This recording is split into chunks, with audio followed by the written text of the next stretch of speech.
प्यारे साथियों, start classes exam Shri YouTube channel में आप सभी का हार्दिक स्वागत है। यहाँ पर हम आपको सीटेट सितंबर 2026 के लिए मैथ्स पेपर 2 और मैथ्स पेपर 1 से संबंधित सीटेट के लिए previous year maths question series हम चला रहे हैं। ये हमारा क्लास 3 है। यहाँ पर हम आपको सीटेट एग्ज़ाम 2018 से लेकर के सीटेट एग्ज़ाम फरवरी 2026 तक के टॉप 30 प्रीवियस ईयर क्वेश्चन पर चर्चा करेंगे, जो गणित यानी कि मैथ्स पेपर 2 और मैथ्स पेपर 1 से संबंधित होंगे, जो आने वाली परीक्षा के लिए बहुत ही महत्वपूर्ण प्रश्न साबित होंगे। चलिए करते हैं स्टार्ट पहले प्रश्न से। पहला प्रश्न हमारे पास में क्या कहा गया है? पहला प्रश्न जो हमने लिया है वो 7 फरवरी 2026 के पेपर से लिया है। 7 फरवरी 2026 के पेपर से लिया है और सीटेट के मैथ्स पेपर 2 से ये प्रश्न लिया गया है। प्रश्न क्या कहता है? ये प्रश्न कहता है the parameter and the area of a trapezium. The parameter and the area of a trapezium are respectively 52 centimetre and 128 centimetre square. If the sum of its non-parallel sides is 20 centimetre, then the distance between its parallel sides। यानी कि question कहता है कि किसी समलंब के परिमाप और क्षेत्रफल क्रमशः, यानी परिमाप तो दिखा रखा है 52 सेंटीमीटर और क्षेत्रफल जो दिखा रखा है वो 128 सेंटीमीटर स्क्वायर दिया हुआ है। यदि इसकी असमांतर भुजाओं का योग 20 सेंटीमीटर है तो इसकी समांतर भुजाओं के बीच की दूरी निकालिए कितनी होगी। फिगर कुछ इस प्रकार से समझ लीजिएगा। देखिएगा हमारे पास में ये जो होगी ये क्या होंगी? पैरेलल साइड्स होंगी। ठीक है, इसका कोई नाम दे लेंगे, जैसे ए है, बी, सी और डी। ये क्या बन गया? एक ट्रेपेजियम बन गया। ठीक है, हाँ पा ठीक है। तो ये कहता है कि ये ट्रेपेजियम बन गया हमारे पास में। ये है पैरेलल साइड्स और ये सी और डी जो नाम दिया गया ये है नॉन पैरेलल साइड्स। एरिया है 128 सेंटीमीटर स्क्वायर का। हमें क्या चाहिए? इन यानी कि यहाँ पर हमें ये निकालना हो कि सम ऑफ पैरेलल साइड्स का सम निकालना हो तो पैरामीटर में से आप क्या कर दीजिए? सी और डी को माइनस कर दीजिए। तो यहाँ से निकल आएगा हमारे पास में, जब इसको सोल्व करेंगे, कि सम ऑफ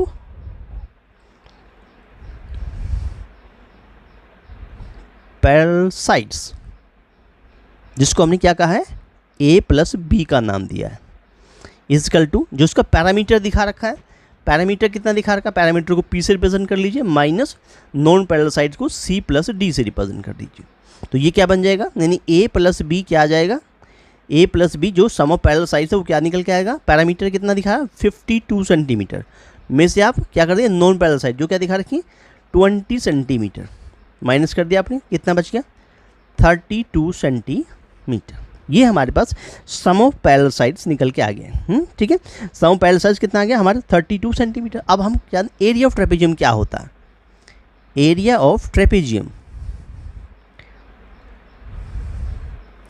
जो ट्रेपेजियम एरिया ऑफ ट्रेपेजियम जो हमारे पास में होता है, ट्रेपेजियम जो हमारे पास होता है वो कितना होता है? 1/2 सम ऑफ पैरेलल साइड्स, यानी कि जैसे a प्लस बी है सम ऑफ पैरेलल साइड, और मल्टीप्लाई बाय क्या हो गया? हाइट हो गया।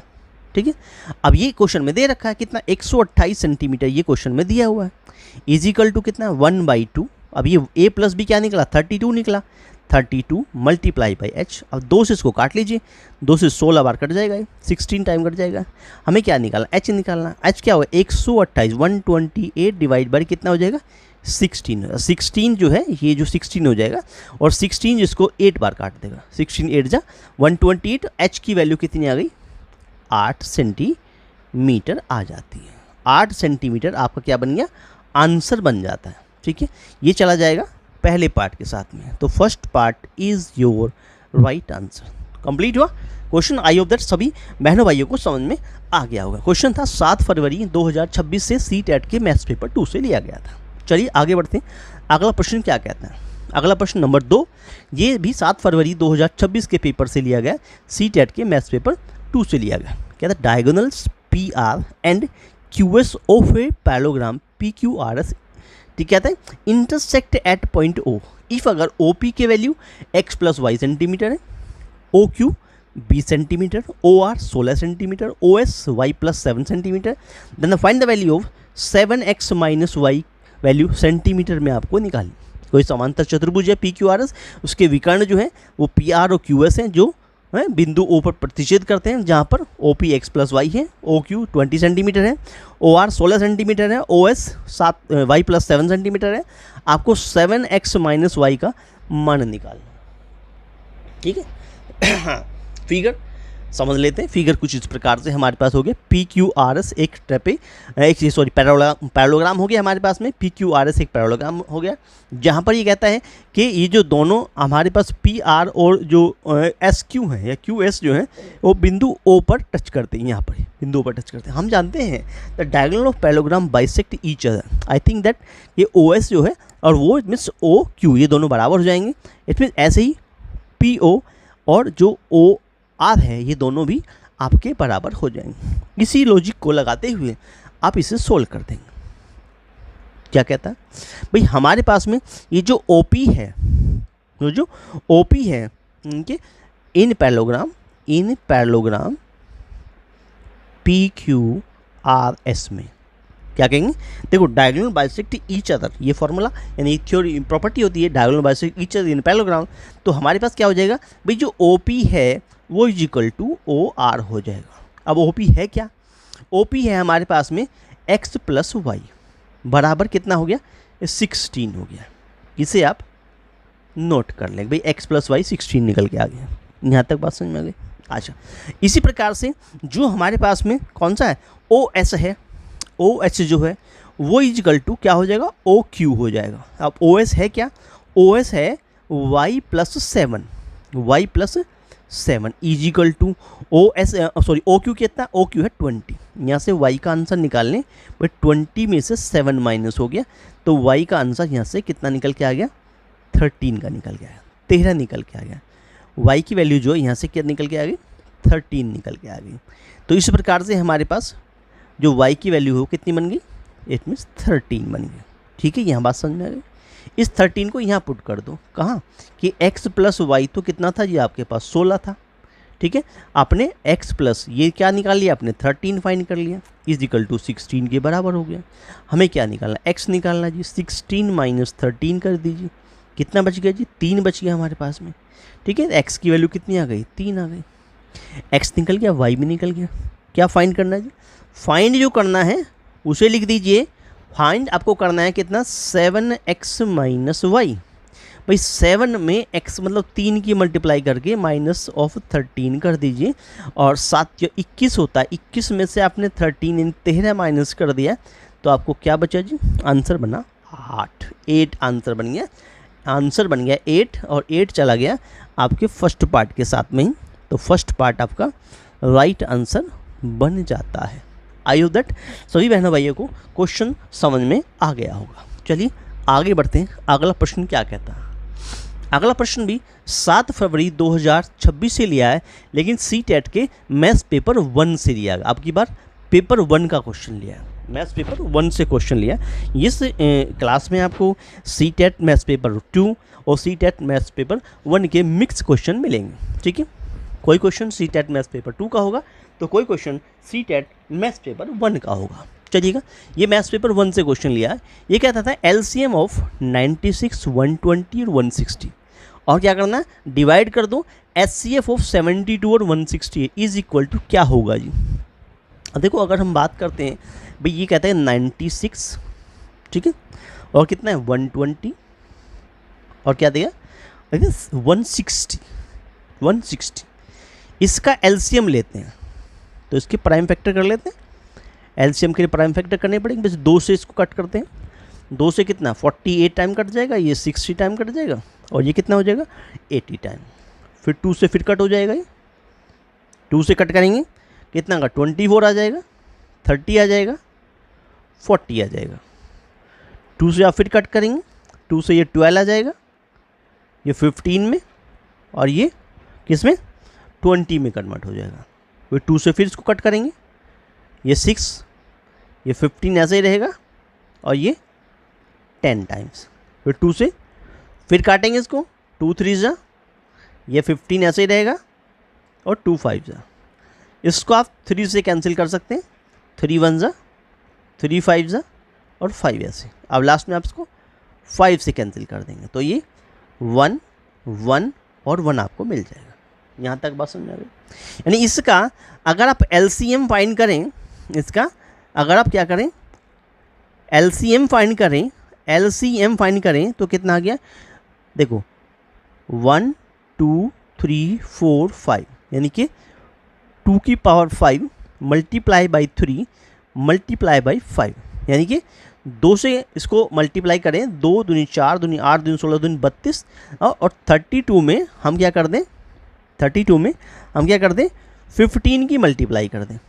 ठीक है, तो हमारा LCM जो है वो निकल के आ जाएगा 480, 480 आ गया। ये तो हमारा LCM निकल के आएगा। अब अगर HCF का प्रोसीजर दर्शाया जाए तो HCF निकाल रहे हैं हम, किस किस का निकाल रहे हैं, 72 एंड किसका निकाल रहे हैं 168 का, इनका HCF निकालें तो कैसे निकलेगा HCF। देखो HCF का प्रोसीजर क्या होता है? देखो क्या करेंगे भाई, हमारे पास जो 168 है यानी बड़ी जो संख्या है उसको हम क्या करते हैं, 168 को हम 72 से डिवाइड करते हैं। कितनी बार डिवाइड हो जाएगा, 2 बार तो डिवाइड हो जाएगा, 144 आ जाएगा, 144 144 आ जाएगा, आ गया। इसमें से माइनस करो, कितना बचा जी 72। अब 72 हम ये तो यहाँ पे आ गया, जो बचेगा हमारे पास में, हाँ नहीं जो बचेगा वो तो ये तो 24 बचेगा इसमें, ये तो बचेगा 24 एक्चुअली 24, ठीक है ना। अब जो 72 है हमारे पास में, जो 72 है उसको हम रखेंगे यहाँ पर, ठीक है, इस ऐसे बताना। बचेगा तो हमारे पास 24, ठीक है, जो हमारे पास जो काटेंगे 72 को, अब इससे क्या 24 से डिवाइड करेंगे, कितना बचेगा 3 बार 72 कट गया पूरा। यानी जिस नंबर से, यानी जो अभी हमारा डिफरेंस बचा है, जैसे 8 में से 4 गया 4 बचा, और यहाँ से 6 में से हमारे पास 2 गया तो 2 बचा हमारे पास, तो 24 बचा हमारे पास, तो 24 फिर 72 को क्या करेगा, कट करेगा। अगर इसने पूरा काट दिया, जो संख्या लास्ट में पूरा काट देती है वही क्या बन जाती है, HCF बन जाती है। ये बात समझ में आ गई। ये था HCF का लॉन्ग डिवीजन मेथड का रूल, ठीक है। तो इस तरीके से हमने HCF निकाल लिया। अच्छा, तो हमारे पास HCF कितना निकल के आ गया, HCF जो निकल के आ गया, HCF जो निकल के आ गया वो आ गया 24। अकॉर्डिंग टू क्वेश्चन क्या कहता है, यानी जो LCM निकला था, LCM जो निकला था उसको HCF से डिवाइड कर दो। LCM जो निकला 480 निकला, 400 कितना निकला 80 निकला, और इसको 24 से डिवाइड, 24 दूना 48 होता है, 20 बार कट गया। कितनी बार कट गया, 20 बार कट गया। तो ये क्या बन गया, आंसर बन गया। आंसर चला गया सेकंड पार्ट के साथ में, और सेकंड पार्ट आपका राइट आंसर बन गया। इसके लिए ये क्वेश्चन तीसरा जो है वो कंप्लीट हो जाता है, ठीक है। इस प्रकार से थर्ड क्वेश्चन था जो आपका कंप्लीट हो गया। चलिए आगे बढ़ते हैं अगले क्वेश्चन की ओर। अगला प्रश्न जो है वो भी 7 फरवरी 2026 से लिया गया, CTET के मैथ्स पेपर 1 से लिया गया। ये कहता है एक साइज़ की जो है, एक ही साइज़ की जो है 29 बोतलों में कितना कहता है 24 लीटर और 650 मिलीलीटर दूध भरा जाता है। ऐसी 15 बोतलों में दूध की मात्रा बतानी है आपको कितनी होगी, ठीक है। तो इस प्रकार से देखो, सबसे पहले बात यह है कि हम इसमें सबसे पहले टोटल मिल्क देखें कितना है और उसको ml में कर लें। जो टोटल मिल्क है, टोटल जो मिल्क है वो कितना है, देखो हमारे पास जो दिखा रखा 24 लीटर और 650 ml मिलीलीटर दिखा रखा, तो 24 और 650 एक तरह से कितना हो गया, 1 लीटर में 1000 ml होते हैं। तो ये हमारे पास टोटल जो वैल्यू बन जाएगी वो 24,650 मिलीलीटर बन गई। ये बात समझ में आ गई। अच्छा, अब क्वेश्चन कहते हैं क्वांटिटी चाहिए किसको, पर बोतल कितनी चाहिए, क्वांटिटी पर बोतल जो है, क्वांटिटी जो चाहिए वो उसको पर बोतल चाहिए, पर बोतल की बात कर रहे हैं, ठीक है। अच्छा, ये क्या कहता है, देखो क्या हमारे पास कितनी 29 बोतल है, ठीक है। तो एक में कितनी आई हमारे पास, तो एक के लिए हम क्या करेंगे भाई, हमारे पास जो टोटल वैल्यू निकली 24,650 जो निकली है उसको आप 29 से क्या कर दीजिए, डिवाइड कर दीजिए। हाँ, 24,650 जो निकला है ना, इसको 29 से क्या कर दीजिए, डिवाइड कर दो। करते हैं डिवाइड जी। ये है 24,650 और इसको 29 से हमने कर दिया स्टार्ट करना डिवाइड, ठीक है। 29 यानी कि 2 8 16, 8 बार तो चली जाएगा, 8 9 72, 2 हो गया हमारे पास, 7 कैरी हुआ तो 23 आ गया यहाँ पे। कितना बच गया, 4 बचा यहाँ से, यहाँ बचा 1 और ये आ गया 5, तो 5 बार चल जाएगा। 9 बजे 45 होता है, अभी ठीक है, और उसके बाद ये 14 आ गया, कट गया, बचा 0, इसको यहाँ लगा दो, कितना हो गया 850 ml पर बोतल में आया। पर बोतल में 850 है, तो क्वांटिटी इन 15 बोतल में कितनी होगी? क्वांटिटी इन 15 बोतल, बोतल जो है कितनी होगी जी? ये जो 850 निकल के आया, इसमें आपने 15 की मल्टीप्लाई कर दीजिएगा।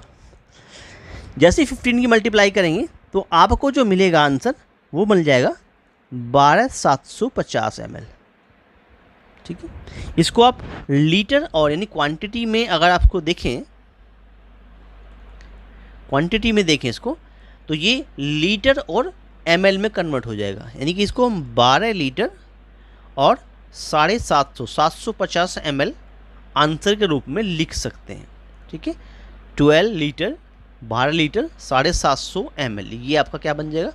आंसर बन जाएगा। वो चला जाएगा पहले पार्ट के साथ में, पहला पार्ट 12 लीटर 750 ml जो है ये आपका राइट आंसर बन जाता है। क्लियर हुआ?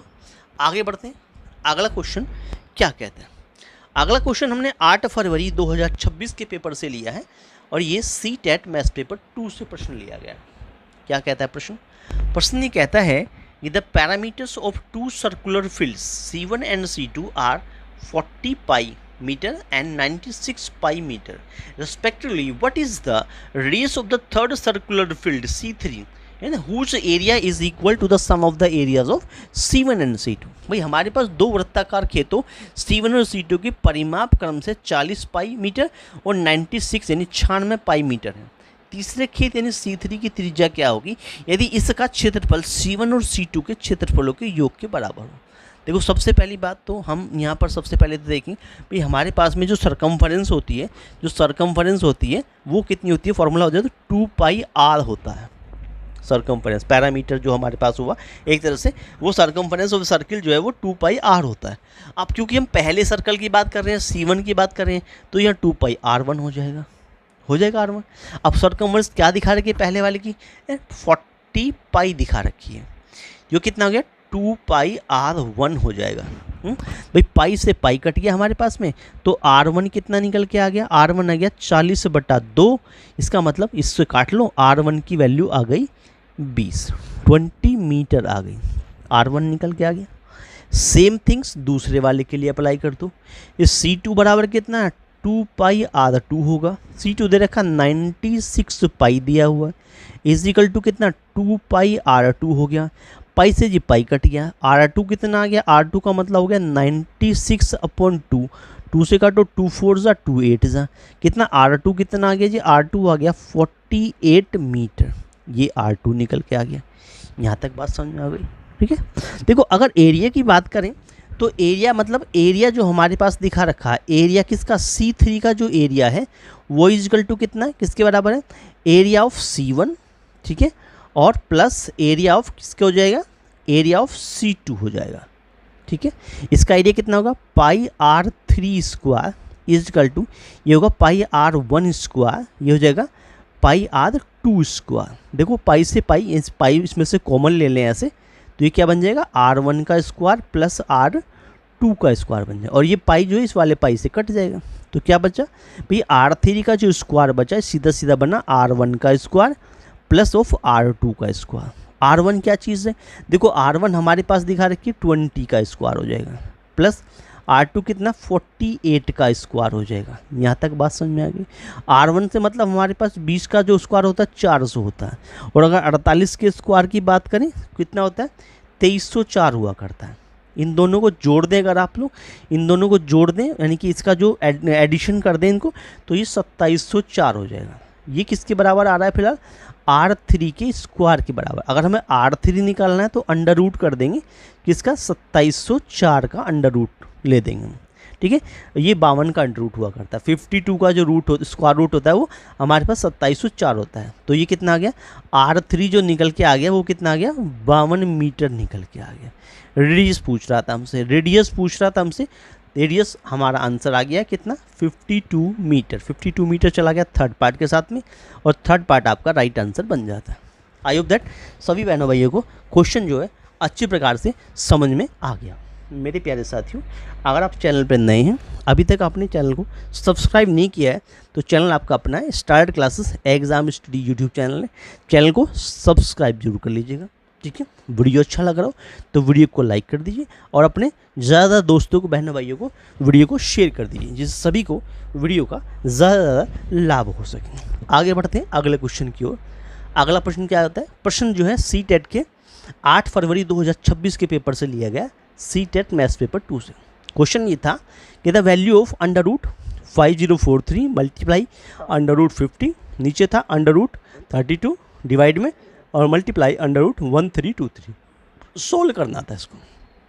देखो, जब इसको सोल्व करें तो सबसे पहले इसको बड़े रूट में ले लो। ऐसे क्या कर दो, देखो ये 5043, इसके नीचे लिख लो बड़ा नंबर ये 1323, मल्टीप्लाई उधर 50 कर दो, नीचे कर दो 32। अभी दोनों कट जाएंगे। देखो क्या है, ये वाली वैल्यू 3 से कट रही है, 3 4 जा 3 4 जा 3 1 जा। ये वैल्यू भी 3 से कट रही है, कैसे? 3 1 जा 3 6 जा 3 8 जा 3 1 जा। ये 2 से कट जाएगी, 2 1 जा 2 6 जा 2 2 जा 2 5 जा। अब हमें क्या मिला? अब हमें ये नंबर मिल गए, क्या निकले? 1681, नीचे बन गया 441, और ये बन गया ऐसे 25, और ये बन गया 16।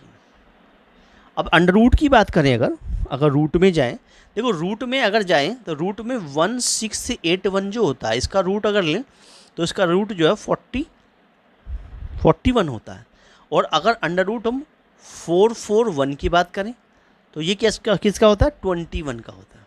ये तो आप जानते हैं 5 का 4 का होता है। तो ये क्वेश्चन कहाँ तक पहुँच गया भाई? ये तो हो गया 41, ये हो गया 21, ठीक है, ये पहुँच गया वैल्यू। ये होता है 5 का, ये होता है 4 का, ठीक है। मल्टीप्लाई कर दें जरा इसको, क्या कर दें? 5 दूना 10 हो गया, ठीक है, 5 चौक 20, और एक कितना बन गया हमारे पास में? सॉरी, ये 41 होगा, गलती से 42 लिखा गया। 41 है जी, 42 नहीं है, ठीक है, 41 है, इसे चेंज कर लेंगे, 41 है जी। हाँ, तो 5 1 जा 5 हो गया, 5 4 जा 20, ठीक है। नीचे करें तो 4 1 जा 4 और 4 2 जा 8, 205 अपॉन 84, यानी कि 205/84 जो है 84 जा 205 अपॉन 84, ये आपका आंसर बन जाएगा। और 205 अपॉन 84 ये रहा, ये बन गया आपका सेकंड पार्ट, आपका राइट आंसर बन जाता है। क्लियर हुआ? चलिए आगे बढ़ते हैं। अगला क्वेश्चन क्या कहता है? हाँ, क्वेश्चन नंबर 7 जो है, ये भी 8 फरवरी 2026 के पेपर से लिया गया है, CTET के मैथ्स पेपर 2 से लिया गया है। क्वेश्चन क्या कहता है? रेनू जो है loss 15% by selling an article of A ₹382.50, ठीक है, and gain 12% by selling article B of ₹616। If she sell both the article rupees कितना 1180, then her percentage gain is कितना होगा? परसेंटेज गेन उसको, यानी वस्तु ए को अगर आप 382.50 पर बेचने से रेन्यू को 15% की हानि होती है, और वस्तु बी को 616 पर बेचने से 12% का लाभ होता है, तो यदि उन दोनों वस्तुओं का कुल मिलाकर 1180 पर बेचे तो उसका लाभ प्रतिशत बताइए कितना होगा? लाभ प्रतिशत बताइए इसका कितना होगा? देखिए, हमारे पास में क्वेश्चन में हमें सबसे पहले ये कि इन दोनों का जो कॉस्ट प्राइस क्या है वो हम निकाल लें। सेलिंग SP तो टोटल दे ही रखा है, दोनों को मिला के SP टोटल SP तो ये दे ही रखा है हमारे पास, ये टोटल SP हमारे पास दे ही रखा है, ठीक है। तो हम सबसे पहले इसमें कॉस्ट प्राइस पर चर्चा करेंगे। कॉस्ट प्राइस कैसे निकालें? केस फर्स्ट लेंगे, केस फर्स्ट यानी कि एक तरह से वस्तु ए के लिए बात करेंगे। किसके लिए? जो वस्तु ए यानी आर्टिकल जो हमारे पास 1 है, एक आर्टिकल यानी वस्तु ए पर जो बात करेंगे, जो हमारे पास वस्तु ए है उसके लिए कॉस्ट प्राइस कितना होगा, यानी कि एक तरह से आर्टिकल ए की बात कर रहे हैं, ठीक है। केस फर्स्ट आर्टिकल ए पर चर्चा होगी कि इसका कॉस्ट प्राइस कैसे निकालेंगे? देखिए कॉस्ट प्राइस का फॉर्मूला, क्योंकि यहाँ लॉस हो रहा है हमारे पास में पहले केस में आर्टिकल फर्स्ट में, तो फॉर्मूला होता है SP मल्टीप्लाई बाई 100 अपॉन कितना हुआ 100 माइनस लॉस परसेंट। 100 माइनस कितना हो गया हमारे पास में लॉस परसेंट, कितनी लॉस हुआ वो हम इसमें क्या कर देंगे माइनस कर देंगे। अब कॉस्ट प्राइस हम निकाल रहे हैं, कॉस्ट प्राइस हम निकाल रहे हैं, सेलिंग प्राइस जो है 382.50 का है, मल्टीप्लाई बाई 100 लिखा हुआ है, डिवाइड बाई 100 में से 15 चला गया तो कितना बच गया 85 बचा। पॉइंट हटाइएगा ये दोनों जीरो कट जाएंगे, क्या बना कॉस्ट प्राइस के लिए वैल्यू हुई 382 यानी 38250 डिवाइड बाई 85। ठीक है, अब ये 85 हमारे पास आ गया भाई, ये कहता है 38250, अगर इसको हम 85 से क्या करते हैं डिवाइड करते हैं तो ये 4 बार चल जाएगा सबसे पहले। ठीक है, तो कितना हो जाएगा 0, 34 आ गया, इसमें से आपने 2 बचा 4। ठीक है, तो ये कितना आ गया यहाँ 5 आ गया, इसे 5 टाइम और चला दीजिए तो कितना आ गया 425 से आ जाएगा, पूरा पूरा कट गया। अभी क्या हुआ 0 बचा, 0 ऊपर लगा दो, यानी कि ये जो कॉस्ट प्राइस आ गया पहले केस में वस्तु ए के लिए वो 450 निकल के आ गया। CPA कह सकते हैं इसको आप, CPA निकल गया 450 रुपये। ठीक है, अब दूसरे केस में हम आर्टिकल बी की बात कर लें। आर्टिकल बी के केस में क्या होगा कॉस्ट प्राइस, ठीक है, CP जो होगा वो फॉर्मूला क्या होगा SP मल्टीप्लाई बाई 100 अपॉन यहाँ पर क्या होगा 100 प्लस प्रॉफिट परसेंटेज।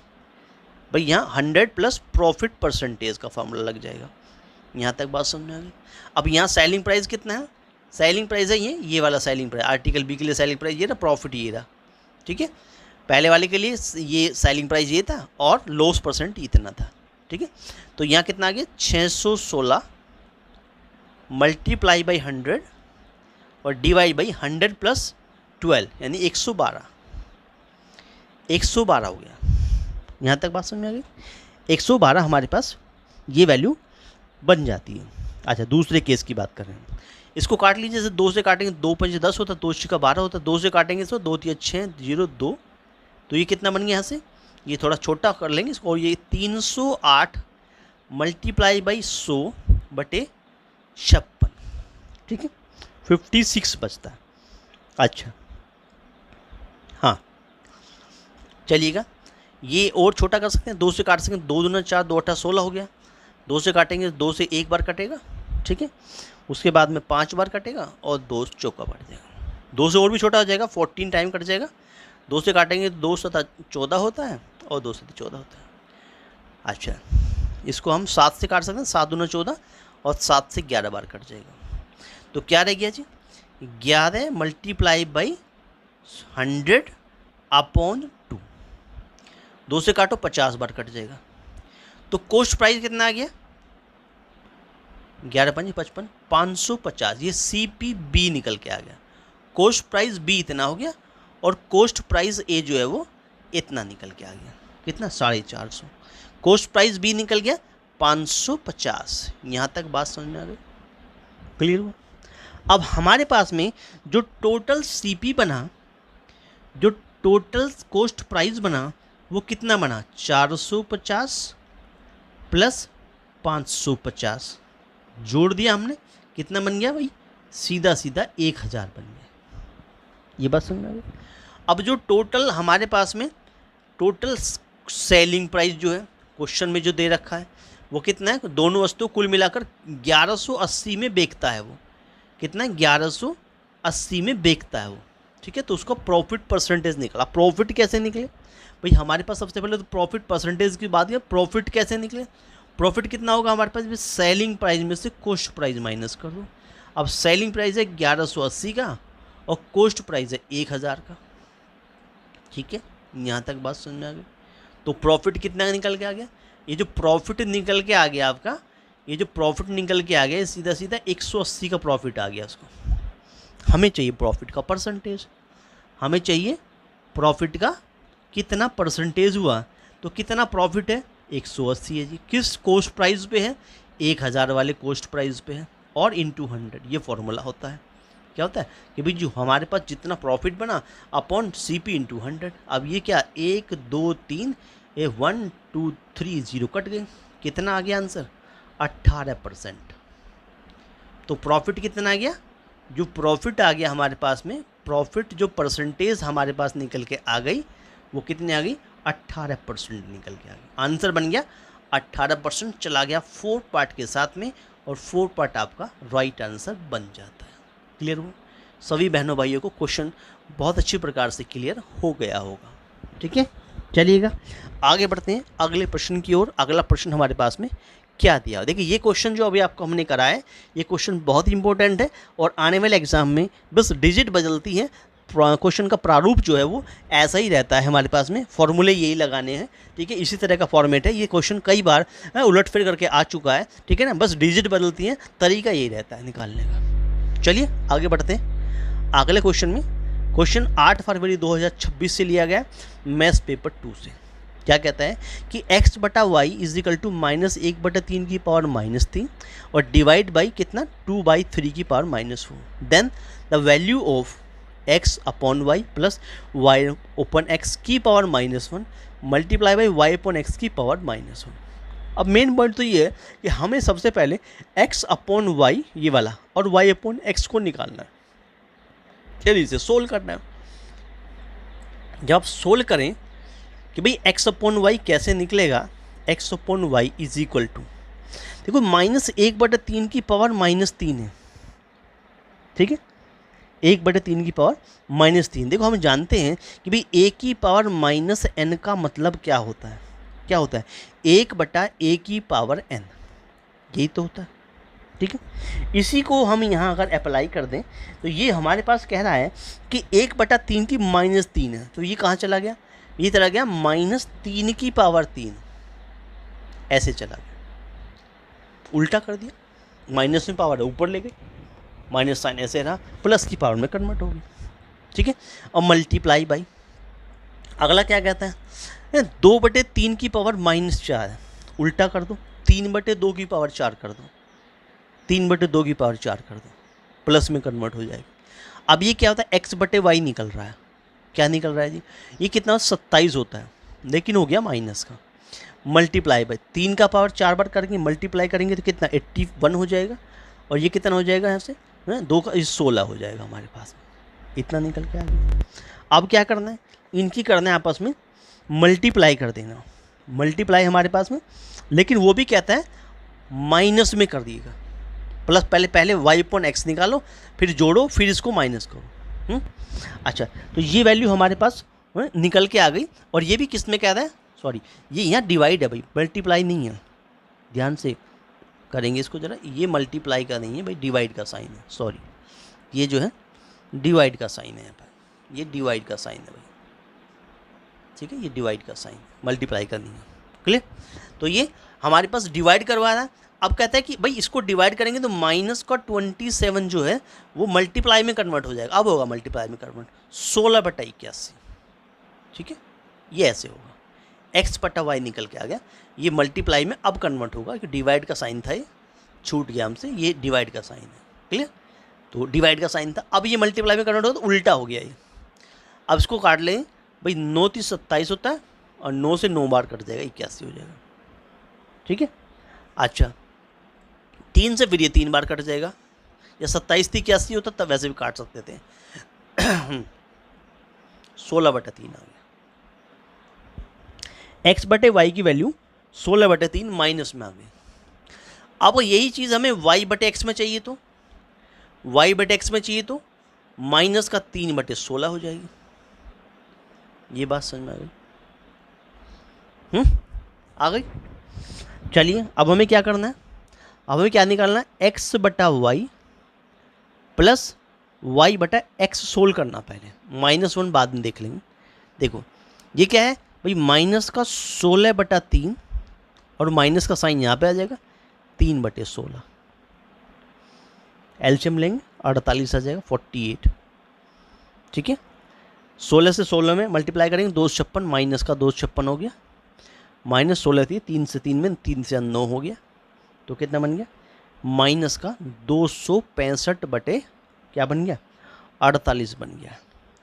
ये तब है जब -1 नहीं लगाया अभी तक आपने, हम सिंपल कर रहे हैं ऐसे, -1 नहीं लगाया हमने।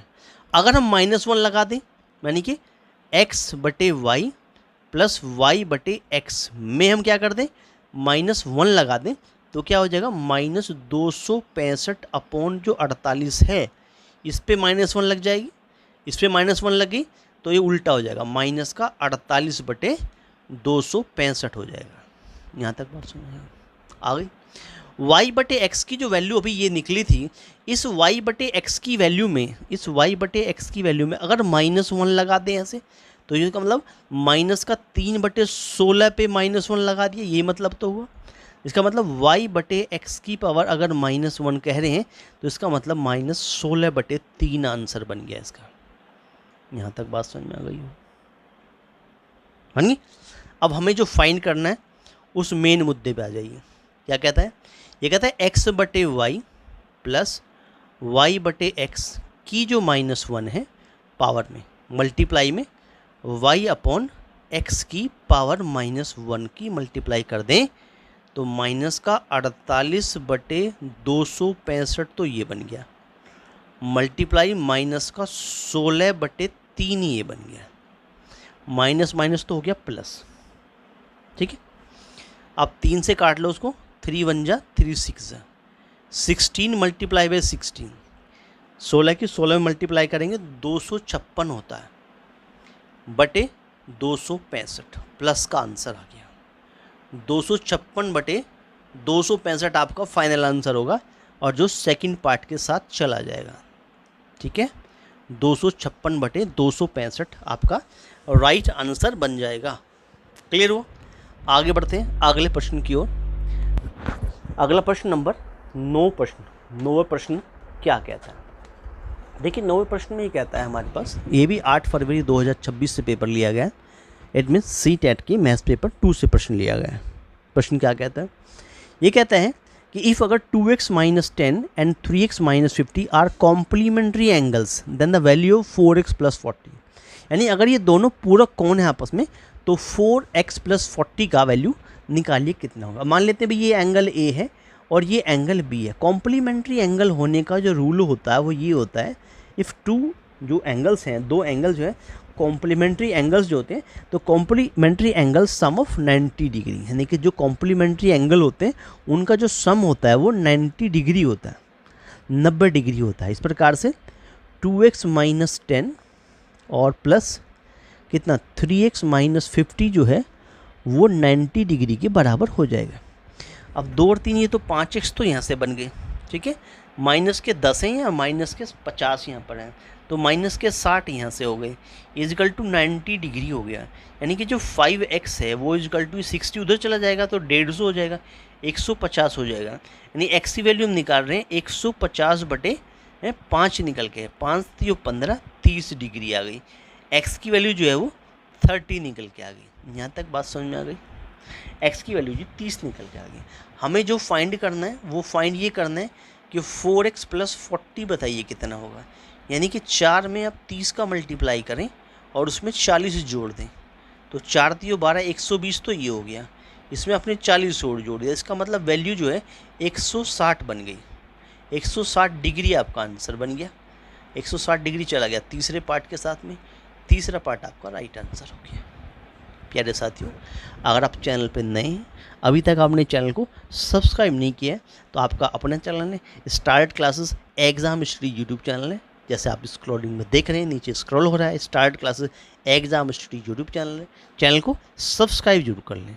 ठीक है, बेल आइकन को प्रेस कर लें जिससे आने वाली वीडियो का नोटिफिकेशन सबसे पहले आपको प्राप्त है। वीडियो को लाइक कर दें ईमानदारी से और अपने दोस्तों में शेयर करना ना भूलें। ज़्यादा दोस्तों को, बहनों भाइयों को वीडियो को शेयर करें जिससे सभी बहनों भाइयों को इसका लाभ हो सके। चलिए आगे बढ़ते हैं क्वेश्चन नंबर 10 की ओर। क्वेश्चन 10 क्या कहता है? ये हमने 8 फरवरी 2026 से लिया है।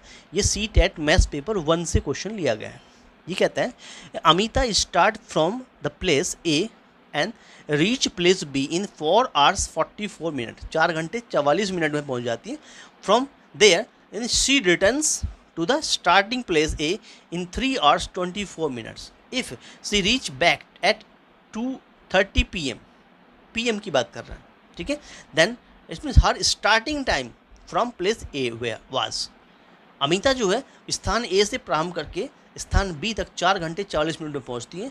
वहाँ से वह प्रारंभिक स्थान ए पर 3 घंटे 24 मिनट में पहुंच जाती है यदि वह वापस 2:30 पर, कब की PM केस में पहुंचती है. तो इसका स्थान ए से चलने का प्रारंभिक समय क्या था. देखो सबसे पहले जो टोटल टाइम होता है, टोटल ट्रैवल टाइम होता है, वो सबसे पहले हम देखें भाई टाइम A to B और B to A में कितना टोटल टाइम लगा. ठीक है, फॉर्मूला हम क्या लगाएंगे वो भी आपको हम समझा दें कि भाई फॉर्मूला क्या लगाना चाहिए या क्या फॉर्मूला लगेगा. अगर हम टोटल ट्रैवल टाइम की बात करें, टोटल ट्रैवल टाइम की बात करें तो उसके लिए हम सबसे पहले लिखें time taken from A to time taken from A to B, ठीक है, और plus time taken from B to A.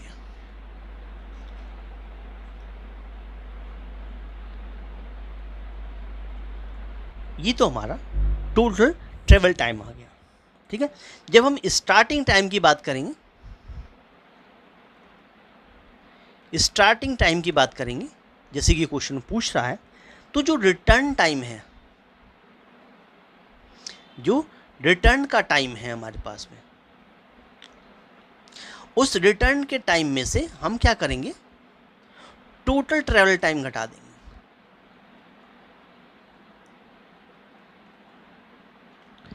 ये बात समझ में आ गई.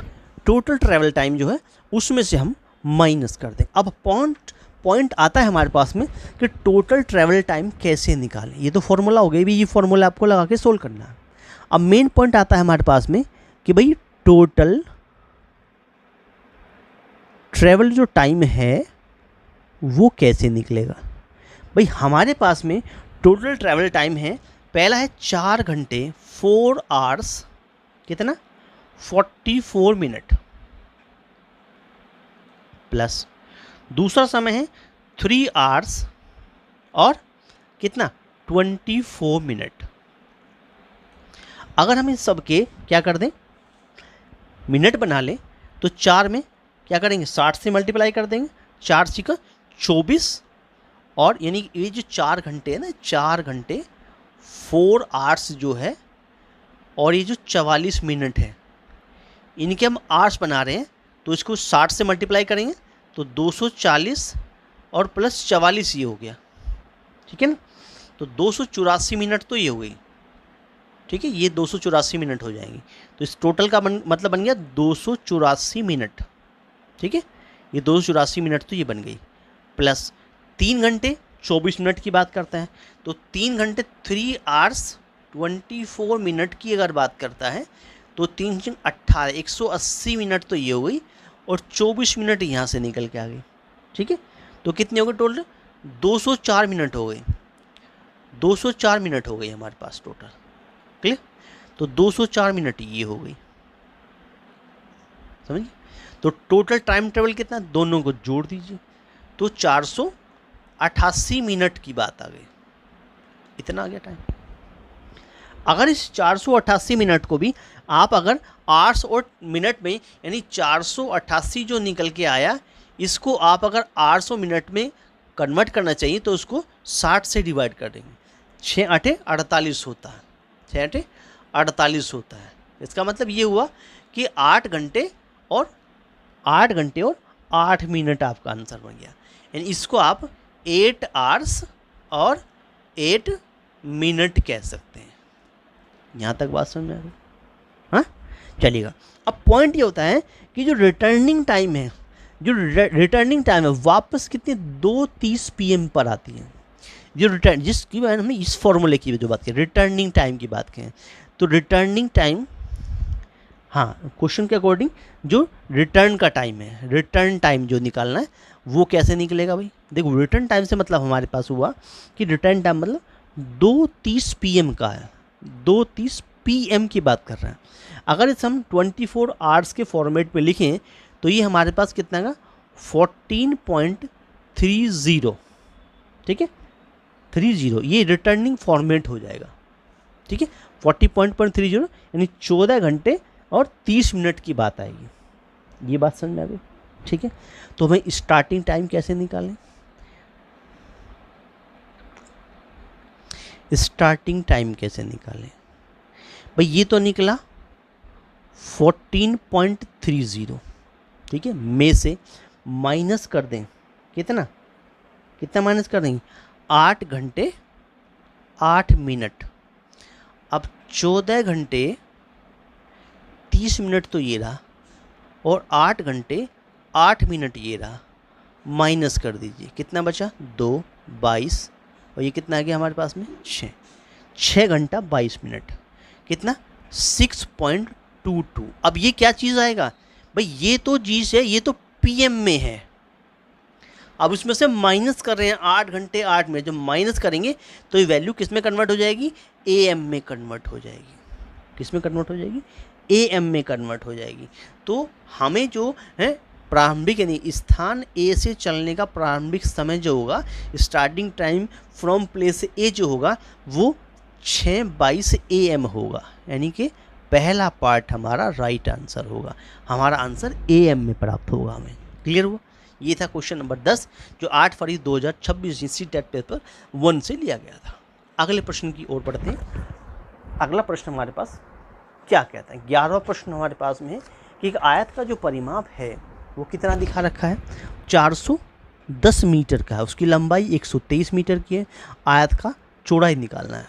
सीटेट के मैथ्स पेपर 1 से लिया गया और 8 फरवरी 2026 से पेपर लिया गया। शॉर्ट हमारे पास में जो इसका सॉल्यूशन करेंगे और इस ट्रिक लगा देंगे, शॉर्ट ट्रिक के नाम से आप जान सकते हैं कि आयत का जो चौड़ाई होता है, ठीक है, आयत का जो चौड़ाई होता है वो इक्वल टू क्या होता है? इसका जो परिमाप होता है आयत का जो परिमाप होता है उसको डिवाइड बाई 2 कीजिए, ठीक है, और उसमें से लंबाई को घटा दीजिए। Parameter divide by 2 minus length कर दीजिए तो ब्रेथ निकल के आ जाती है। बस ये हमारे पास शॉर्ट ट्रिक है। इसको ला दीजिए, 410 को डिवाइड बाई 2 कर दीजिए और माइनस 123 इसमें से घटा दीजिए। 410 को काटेंगे तो कितने बार कट जाएगा? 205 बार कट जाएगा। तो 205 में से 123 माइनस कर दीजिए।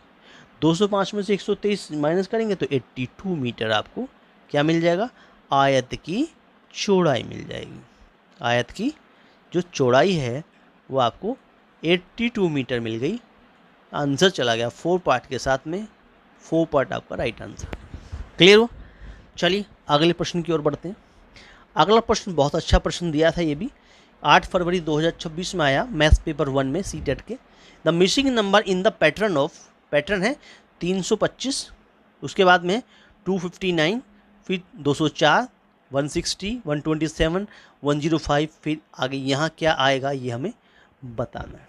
देखो अगर लॉजिक देखें हमारे पास में, इसका लॉजिक देखें तो क्वेश्चन में क्या दिखा रखा है? देखो क्वेश्चन में क्या दिखा रखा है भाई, ये 325 है, ठीक है, ये कितना है? 259 है, ये कितना है? 204 है, फिर कितना है? 160 है, अगले बार कितना है? 127 है, और फिर कहता है 105 है, और फिर कहता है इधर क्या आएगा?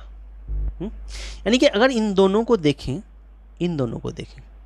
तो ये दोनों नंबर आपस में एक दूसरे से, इनमें कितने का अंतर है? 66 का अंतर है, यानी कि इसमें -66 का अंतर है। अब अगर हम इन दोनों की बात करें, ठीक है, तो इसमें दोनों में 55 का अंतर है। इन दोनों की बात करें तो इन दोनों में 44 का अंतर है, ठीक है। 160 और 127 की बात करें इन दोनों में तो इन दोनों में 33 का अंतर है। अगर हम इन दोनों की बात करें हैं तो इन दोनों में 22 का अंतर है, -22। तो इसी प्रकार से अगर यहाँ से अगला नंबर प्राप्त होगा तो जैसे हम देख रहे हैं कि हर बार 11 डिफरेंस हो रहा है, तो अब की बार क्या होगा, 11 का डिफरेंस होगा, तो ये नंबर प्राप्त हो जाएगा। क्लियर? 11 का मतलब 105 में से आप 11 अगर माइनस कर दें तो आपको क्या नंबर मिलेगा, 4 और 9, 94 प्राप्त होगा। और 94 आपका क्या बन जाएगा, आंसर बन जाएगा। 94 चला गया सेकंड पार्ट के साथ में, और सेकंड पार्ट आपका राइट आंसर बन जाता है।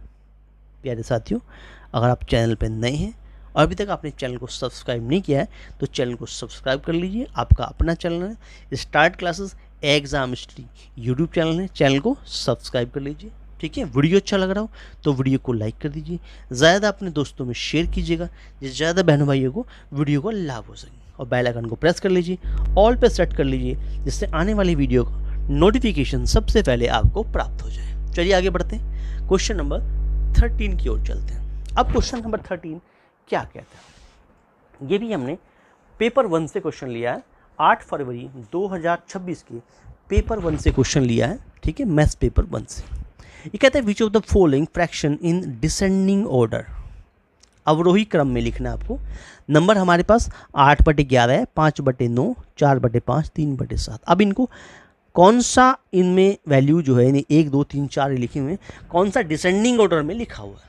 देखो, अगर हम 3/7 से लेके चलें, 3/7 अगर 3 से 7 को डिवाइड करेगा, 3 को 7 डिवाइड करेगा तो 0.4285 अप्रोक्सीमेट कह लीजिए, यहाँ तक वैल्यू पहुँच जाएगी। ठीक है, अगर हम 4 को 5 से डिवाइड करते हैं, ठीक है, तो एग्जैक्ट वैल्यू 0.8 मिल जाएगी। अगर 3 नंबर्स में जाए तो ये ऐसे 0 लगा सकते हैं। 5 को अगर 9 से डिवाइड करना पड़े, 5 को 9 से, तो अप्रोक्सीमेट में आंसर मिलेगा कितना, 0.5555 तक चले जाएंगे। ऐसे अगर 8 को 11 से डिवाइड करें, ठीक है, तो यहाँ भी आपको अप्रोक्सीमेट में आंसर मिलेगा 0.7272, ऐसे आता रहेगा। यानी हमने ये देखा अगर इनको हम डिसेंडिंग ऑर्डर में लिखते हैं, किसमें, डिसेंडिंग ऑर्डर की अगर बात करते हैं, ठीक है, तो क्या आएगा। सबसे पहले देखो 0.8000, ये बड़ा है, किससे बड़ा है, 0.7272 से बड़ा है। ठीक है, और ये किससे बड़ा है, हमारे 0.72 से 0.5555 से बड़ा है। और ये किससे बड़ा है, ये 0.4285 से बड़ा है। इसका मतलब ये वैल्यू किससे बनी है, ये वैल्यू बनी है किससे, 4/5 से, 4/5 बड़ा होगा। ये वैल्यू किससे बनी है, 8/11 से बनी है। ये वैल्यू किससे बनी है, 5/9 से बनी है। और ये वैल्यू किससे बनी है, ये वैल्यू बनी है। तो इस प्रकार से ये सही वैल्यू बनेंगी भाई। ये वैल्यू किससे बनी है, 4/5 से। ये वैल्यू बनी है हमारे पास में 8/11 से। ये वैल्यू बनी हम 5/9। ये वैल्यू किससे बनी, 3/7 से। तो 4/5, 8/11, 5/9 और 3/7, यानी ये वाला पार्ट जो है 4/5, 8/11, 5/9 और 3/7, ये जो है वो डिसेंडिंग ऑर्डर में लिखा हुआ क्रम होगा। आंसर बन गया आपका सेकंड पार्ट। क्लियर हुआ? आगे बढ़ते हैं। अगला प्रश्न, 14वां प्रश्न हमारे पास में। ये प्रश्न क्या कहता है, 14वां प्रश्न ये कहता है हमारे पास में कि if A 6 digit number 72x292, ये 6 डिजिट नंबर है, is divisible by 36, then the value of 3x + 2। भाई 6 अंकों की संख्या है, वो 36 से विभाजित होती है, तो 3x + 2 का मान निकालिए क्या होगा।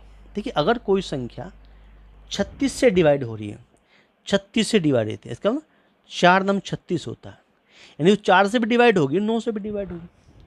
4 का डिविजिबिलिटी रूल क्या कहता है कि last 2 digit must be divisible by 4, कि लास्ट 2 डिजिट जो 92 है, जो 92 हमारे पास में है, ये जो है किससे, इट मीन्स 4 से डिवाइड होना चाहिए।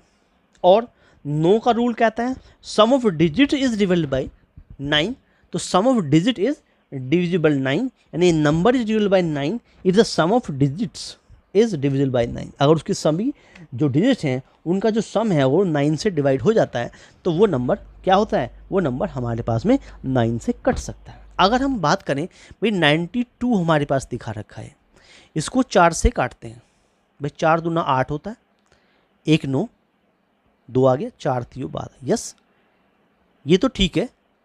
डिविजिबिलिटी रूल जो है एग्जैक्टली डिवाइड करता है 4, यानी कि नंबर सेटिस्फाई करता है डिविजिबल बाय 4, ये क्लियर हो। अब अगर चेक करें डिविजिबिलिटी ऑफ 9 की, तो हमें इसके लिए क्या करना पड़ेगा, सम ऑफ डिजिट्स करना पड़ेगा इसको, 7 + 2 + x + 2 + 9 + 2, इनकी डिजिट का सम करना पड़ेगा। इनको जैसे जोड़ें 7 2 9 2 11 2 13 और 9 कितना होगा 22 + x, तो 22 + x आ गया। अभी कहता है कि ये नंबर 22 + x 9 से डिवाइड हो जाएगा इफ़ अगर x की वैल्यू क्या रखते हैं 5 रखते हैं, तो 22 + 5 कितना 27 होता है, और 27 9 से कट जाएगा, यानी कि 22 + 5 कर दें तो ये 27 आ जाएगा, और 27 9 से डिविजिबल है, यानी x की वैल्यू कितनी होनी चाहिए 5 होनी चाहिए। अगर x की वैल्यू 5 है तो क्या फाइंड करना हमें 3x + 2 फाइंड करना है, तो 3 × 5 + 2, और 3 में 15 का मल्टीप्लाई 5 का मतलब 15 + 2, ये कितना हो गया 17 आंसर हो गया आपका। खत्म क्वेश्चन। कहाँ चला गया, पहले पार्ट के साथ में, पहला पार्ट आपका राइट आंसर बन जाता है। क्लियर हुआ, आगे बढ़िएगा। क्वेश्चन नंबर 15 क्या कहता है, क्वेश्चन 15 ये कहता है, ये हमने क्वेश्चन जो है 8 फरवरी 2026 से लिया है, और ये क्वेश्चन भी मैथ्स पेपर 1 से लिया गया। बहुत ही अच्छा क्वेश्चन है अपने आप में। ये क्या कहता है क्वेश्चन, क्वेश्चन कहता है कि what is the difference of the place value of 2 8 in the number of this. भाई दो हमारे पास में क्या है भाई, कहते हैं कि दो संख्या दिखा रखी है 2 8 5 3 8 मतलब 4 7 में दोनों s 8s जो लिखा है s को हम दोनों s के स्थानीय मानों का क्या अंतर होगा। दो s जो हैं उनके स्थानीय मानों का अंतर क्या होगा, ये हमें बताना। अब देखो यहाँ पर सबसे पहले देखें भाई, जो नंबर लिखा हुआ है वो क्या लिखा हुआ है 2 8 5 3 8 4 7। अभी जो दूसरा नंबर, पहला नंबर यहाँ से आता है ये वाला, ये 8 × कितना 100, तो ये 800 पर है। और अगला जो नंबर लिखा हुआ है ये वाला, ये कितना है 8 × कितना आएगा, 1 2 3 4 5, 1 2 3 4 5, 1 लाख के आसपास आएगा, ठीक है 1 लाख, यानी कि 100,000 के आसपास आएगा। तो 8 के आगे हमने 1 2 3 4 5, 1 2 3 4 5, और ये है 800 हमारे पास में। ये डिफरेंस कह रहा है, इसका डिफरेंस कह रहा है, इसमें से 800 माइनस कर दीजिए, इस चीज को पूछ रहा है।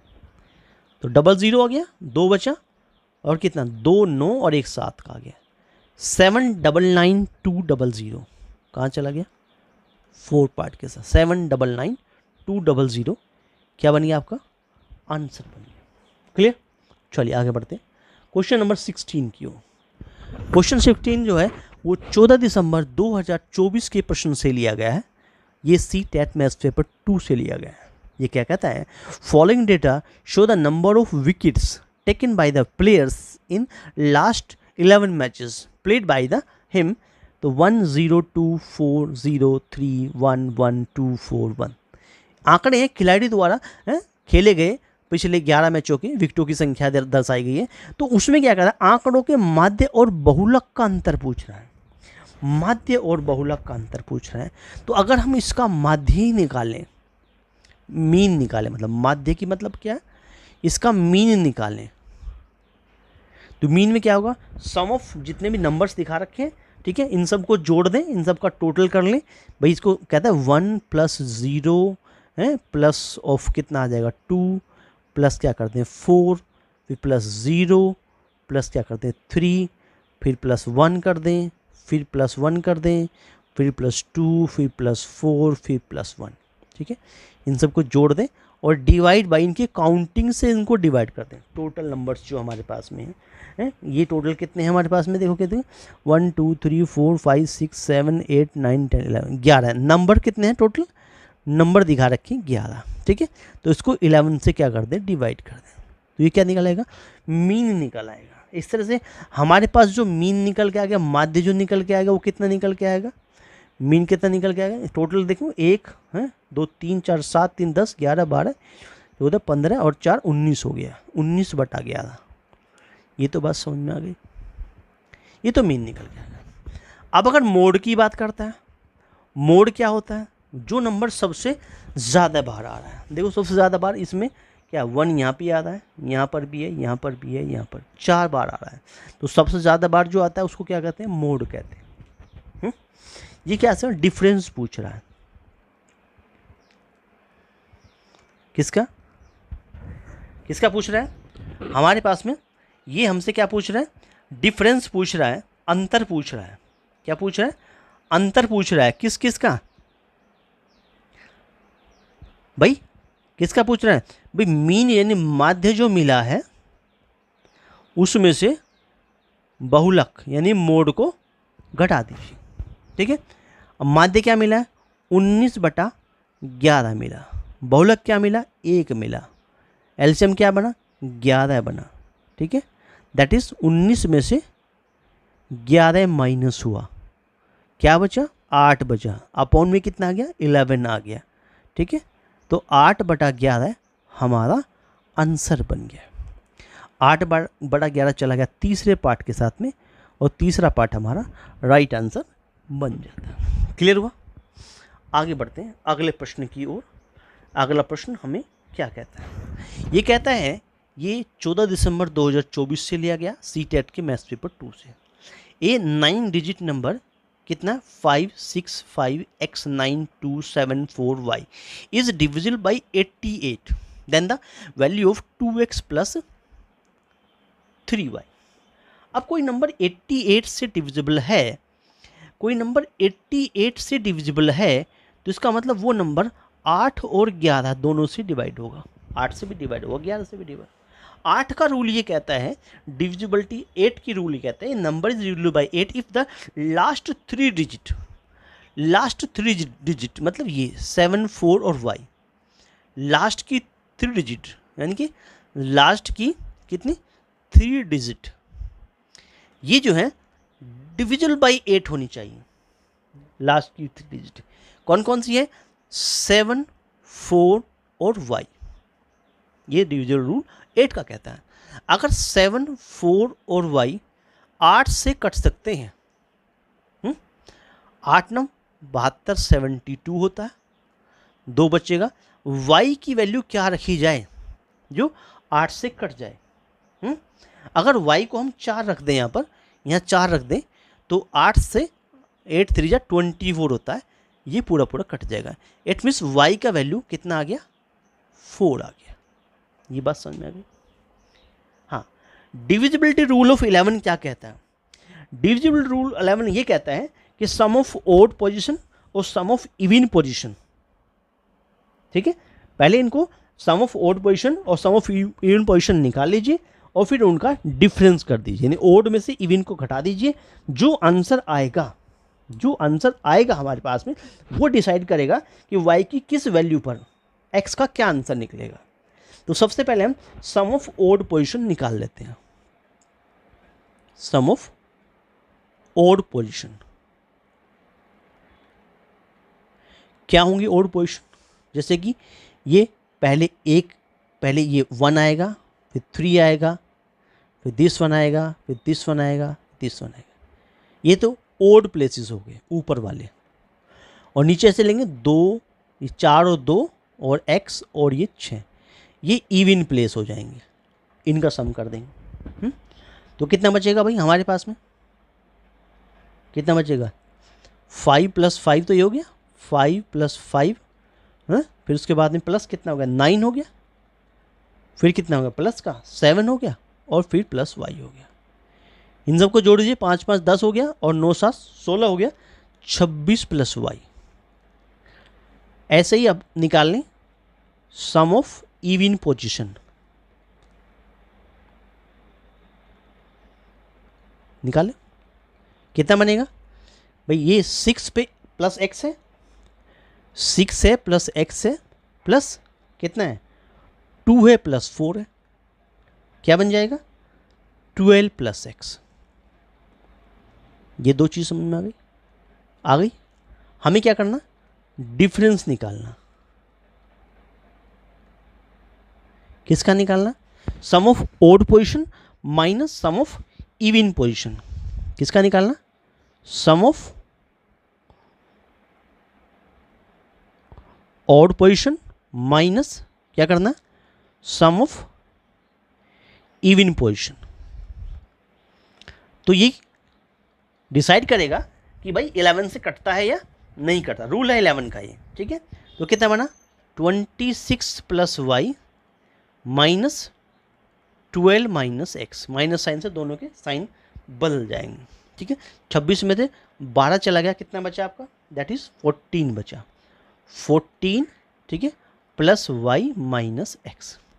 अब y का आंसर तो कितना है 4 है, तो y का आंसर y बराबर तो 4 है हमारे पास, पुट कर दो, कितना बना 14 + 4 माइनस x, यानी कि 14 + 4 कितना हो गया 18 माइनस x, 18 अब x की क्या वैल्यू रखें, x की क्या वैल्यू रखें जो ये वैल्यू 11 से कट जाए। अगर हम x को 7 रख दें तो 18 माइनस 7 कितना होता है, 18 माइनस 7 जो होता है वो 11 होता है, और 11 से ये पूरा पूरा कट जाएगा, क्लियर। इसका मतलब क्या हुआ, x का आंसर निकल गया 7 और y का निकल गया 4। हमें जो फाइंड करना है वो यहाँ लिख दीजिए, भाई 2x + 3y फाइंड करना। हमें 2 में हमें मल्टीप्लाई करनी है 7 की, प्लस 3 में मल्टीप्लाई करनी है हमें 4 की। 7 दूना 14 होता है और 4 तिया 12 होता है, ठीक है। 12 14 26 होता है, दोनों को जोड़ दिया 26 आपका आंसर आ गया, और 26 चला गया भाई सेकंड पार्ट के साथ में, और सेकंड पार्ट आपका बन गया right answer. I hope that सभी बहनों भाइयों को क्वेश्चन बहुत बेहतरीन तरीके से क्लियर हो गया होगा। अगर ऐसा कोई क्वेश्चन एग्जाम में आता है तो आप इस टेक्निक का यूज़ करते हुए उस क्वेश्चन को सोल्व कर सकते हैं, क्लियर।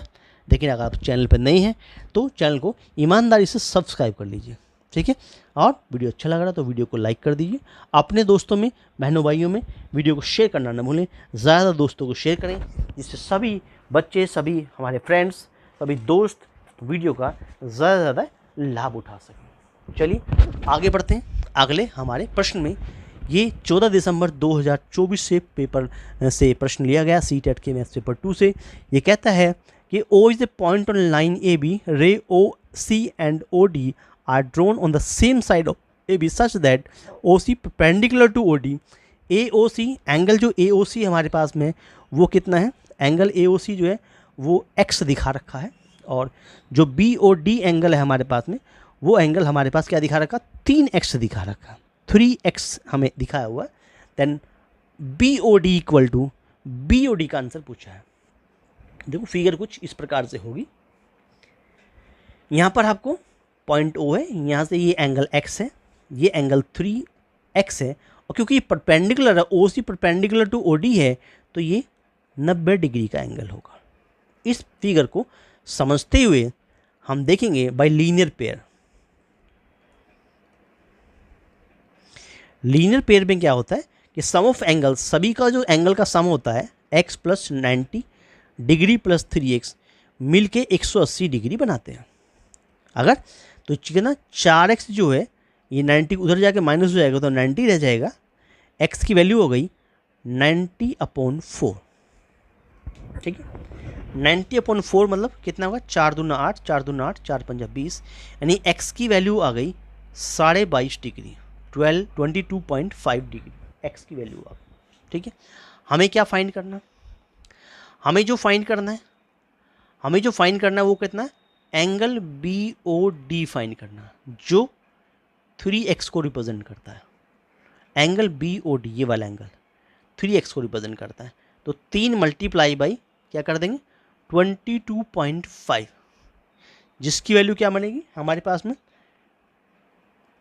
0.767.5, या इसको हम 67 1/2 डिग्री ऐसे भी रिप्रेजेंट कर सकते हैं। ठीक है, 67 1/2 ऐसे डिग्री में भी, इन फ्रैक्शन टाइप में भी रिप्रेजेंट कर सकते हैं, जो हमारा पहले पार्ट को आंसर शो कर जाएगा।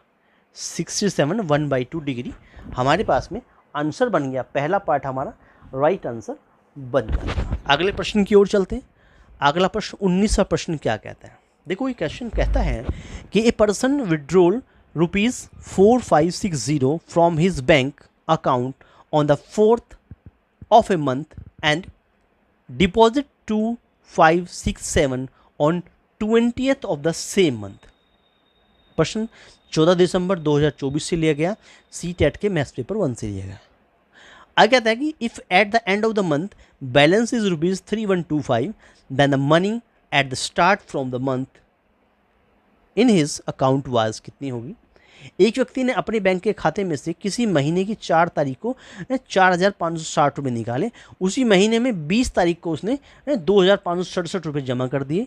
यदि महीने के अंत में उसके खाते में जो बैलेंस है वो 3,125 रुपये का है, तो महीने के प्रारंभ में उसके खाते में कितनी धनराशि थी। देखो अगर हम किसी का भी स्टार्टिंग बैलेंस निकालना चाहते हैं, फॉर्मूला ये है, शॉर्ट ट्रिक मान लीजिए इसको, कि फॉर्मूला ये है कि अगर हम किसी का स्टार्टिंग बैलेंस निकालना चाहते हैं किसी बैंक अकाउंट का, तो हमें सबसे पहले देखेंगे एंड ऑफ मंथ का बैलेंस।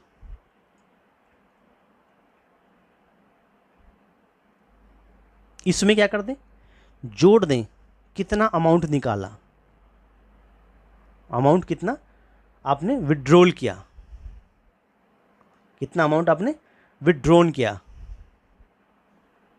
ठीक है, उसमें से घटा दें कितना अमाउंट आपने डिपॉजिट किया था। डायरेक्ट आंसर मिल जाएगा। क्लियर हुआ। देखिएगा हमारे पास में हमें स्टार्टिंग बैलेंस चाहिए, एंड ऑफ मंथ बैलेंस कितना है, एंड ऑफ मंथ बैलेंस कितना है 3,125 है। कितना अमाउंट निकाला हमने 4,560 रुपये निकालिए। कितना हमारे पास अमाउंट डिपॉजिट किया 2,567 रुपये डिपॉजिट किए। अब ये हमारे पास में 3,125 और ये हमारे पास 4,560, इन दोनों को जोड़ दिया आपने, कितना बना 5,867, क्या बचा 7,685 माइनस 2,567, इसमें से 2,567 माइनस कर दिया, क्या बचा 8,115। That is answer is 5,118 is your right answer बन जाता है। 5,118 चला गया थर्ड पार्ट के साथ में, और थर्ड पार्ट आपका राइट आंसर बन जाता है। फॉर्मूला ये था स्टार्टिंग बैलेंस निकालने के लिए, एंड ऑफ मंथ का बैलेंस, अमाउंट विड्रॉल कितना गया उसमें से माइनस कर दो कितना अमाउंट डिपॉजिट हुआ, स्टार्टिंग बैलेंस निकल के आ जाएगा। आगे बढ़ते हैं। 14 दिसंबर 2024 का प्रश्न है, 20वां प्रश्न है, CTET के मैथ्स पेपर 1 से लिया गया है। क्वेश्चन कहता है कि the sum of the prime numbers between 31 and 60, 31 से 60 के बीच की अभाज्य संख्याओं का योग निकालिए। प्राइम नंबर्स निकलवा रहा है, क्या कहता है,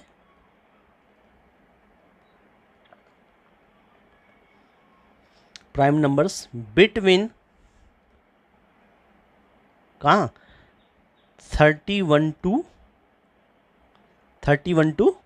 60, 31 टू 60 आपको क्या निकालना है, प्राइम नंबर्स निकालना है। अब कौन कौन से होंगे, 31 से स्टार्ट करो जी, आगे 37 होगा, 41 होगा, 43 होगा, 47 होगा, अगला 53 होगा और अगला 59 होगा। हमें क्या करना है, इनका क्या करना है, योग सम निकालना है, सम निकालना है, योग निकालना है, इनका योग जोड़ देना है। इनको क्या करना है, 37 में 41 ऐड कर दीजिए, उसके बाद 43 ऐड कर दीजिए, फिर 47 ऐड कर दीजिए, 53 ऐड कर दीजिए और 59 ऐड कर लीजिए। ठीक है, ऐड करते ही आंसर पहुंच जाएगा 9 3 12 7 0 5 5 10 4 4 8 8 7, आंसर चला गया 280 पर। 280 आपका सेकंड पार्ट आपका राइट आंसर बन जाता है। प्राइम नंबर का जो सम है वो 280 निकल के आ गया। आगे बढ़ते हैं, क्वेश्चन नंबर 21 की ओर चलते हैं। क्वेश्चन नंबर 21 क्या कहता है, कहता है क्वेश्चन हमने 15 दिसंबर 2024 से प्रश्न लिया गया है। 15 दिसंबर 2024 से प्रश्न लिया CTET के मैथ्स पेपर 2 से। In a quadrilateral ABCD, angle ABCD are respectively 3x minus 10, x plus 30, 2x plus 30 and 2x minus 10. Then the quadrilateral is, क्या होगा, रेक्टेंगल होगा, ट्रेपीजियम होगा, पैरेललोग्राम होगा या काइट होगा। यानी आयत होगा, समलंब होगा, समांतर चतुर्भुज होगा या कोई पतंग निकलेगा, ये हमसे पूछ रहा है। एंगल ABCD, देखिए सिर्फ एक क्वाड्रिलेटरल बताया गया है ABCD। अब सम ऑफ है, यानी कि अगर क्वेश्चन देखें तो sum of angles of a quadrilateral is 360 होता है। इस लॉजिक का यूज करते हुए तो हम क्या करेंगे, अगर ये सभी मान लिया ये एंगल A है, इसे एंगल B मान लिया जाए, इसे एंगल C मान लिया गया, इसको एंगल D मान लिया गया, तो angle A plus angle B plus angle C plus angle D मिलके 360 डिग्री बनाते हैं। इन सबको जोड़ें तो 3x माइनस 10 प्लस अगला है x प्लस 30, अगला है 2x प्लस 30, अगला है 2x माइनस 10 बराबर 360। देखो 3 1 4 2 6 और 2 8, ठीक है। 8x यहाँ से बन गए, माइनस 10 यहाँ पर, माइनस 10 20 तो ये हो गए, और 30 30 60 में से 20 चले गए हमारे पास में, कितने 40 रह गए, प्लस के 40 हो गए बराबर 360। इधर जाके 40 माइनस 320 के बराबर है, 8x बराबर 320 आ गया। यहाँ से अगर x निकालें तो कितना हो जाएगा, 320 बटे 8, 8 चौक 32, यानी x की वैल्यू आ गई 40 डिग्री। ये बात समझ में आ गई। अगर x 40 है तो एंगल A जो कि हमें 3x माइनस 10 दिखा रखा है, तो x को 40 है, 3 अटे 24, 240 माइनस का, सॉरी 4 3 12, 120, सॉरी 240 नहीं 120 हो जाएगा, क्योंकि ये 40 की वैल्यू देता है। तो यहाँ से ही बन गया 120 माइनस ऑफ 10, तो ये गया कितने का आ गया, 110 डिग्री का आ गया। ऐसे एंगल B को निकालें तो एंगल B x प्लस 30 है, x 40 प्लस 30 कितना हो गया, 40 प्लस 30 कितना हो गया हमारे पास में, ये 70 डिग्री का हो गया। ऐसे एंगल C की बात करें तो 2x प्लस 30 को रिप्रेजेंट कर रहा है, 2 का 2 40 दूना 80 प्लस 30 करें तो 80 प्लस 30 की वैल्यू जो है वो 110 हो जाएगी, ठीक है। ऐसे एंगल D की बात करें तो एंगल D हमारे पास में कितना, 2x माइनस का 10 है, 2x का मतलब हुआ 2 से 40 में मल्टीप्लाई किया, 80 माइनस 10 आ गया, 80 माइनस 10 कितना हो गया, 70 डिग्री आ गया। एंगल ABCD, अगर ये एक हमारे पास में फिगर लें और ये फिगर इस प्रकार से ली जाए हमारे पास में, जैसे इसको A B C और D का नाम दिया जाए, ये एंगल हो जाए 110 डिग्री का, एंगल B फिर 70 डिग्री का, फिर एंगल C हो जाए कितना, 110 डिग्री का, और एंगल D हो जाए 70 डिग्री का। तो आमने सामने के एंगल बराबर है, तो एडजेसेंट एंगल का सम 180 डिग्री है। तो दिस इज ए पैरेललोग्राम। तो ये क्या बन गया, एडजेसेंट एंगल आर सप्लीमेंट्री है, यानी 180 डिग्री बना रहे हैं। तो प्रॉपर्टी जो है पैरेललोग्राम यानी कि समांतर चतुर्भुज को क्या करती है, फॉलो करती है। दैट इज थर्ड पार्ट, यानी कि फिगर इज ए पैरेललोग्राम हो जाएगी। क्लियर हुआ?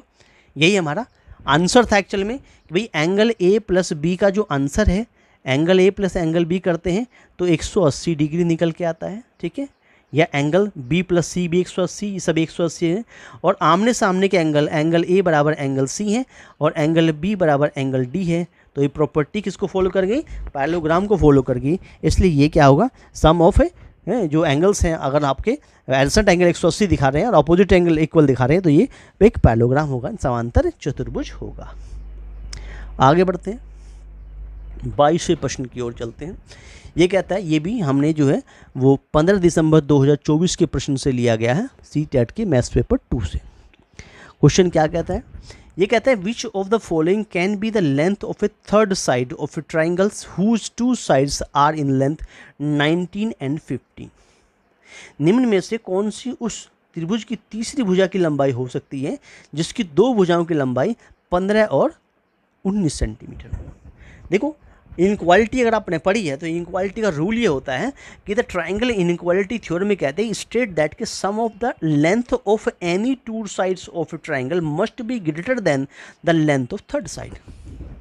अगर हम ये मान लें कि मान लें जो थर्ड साइड है, जिस थर्ड साइड की बात ही कर रहा है उसे x मान लें। लेट कर लिया कि थर्ड जो साइड है वो हमारी कितनी हो जाती है, x हो जाती है।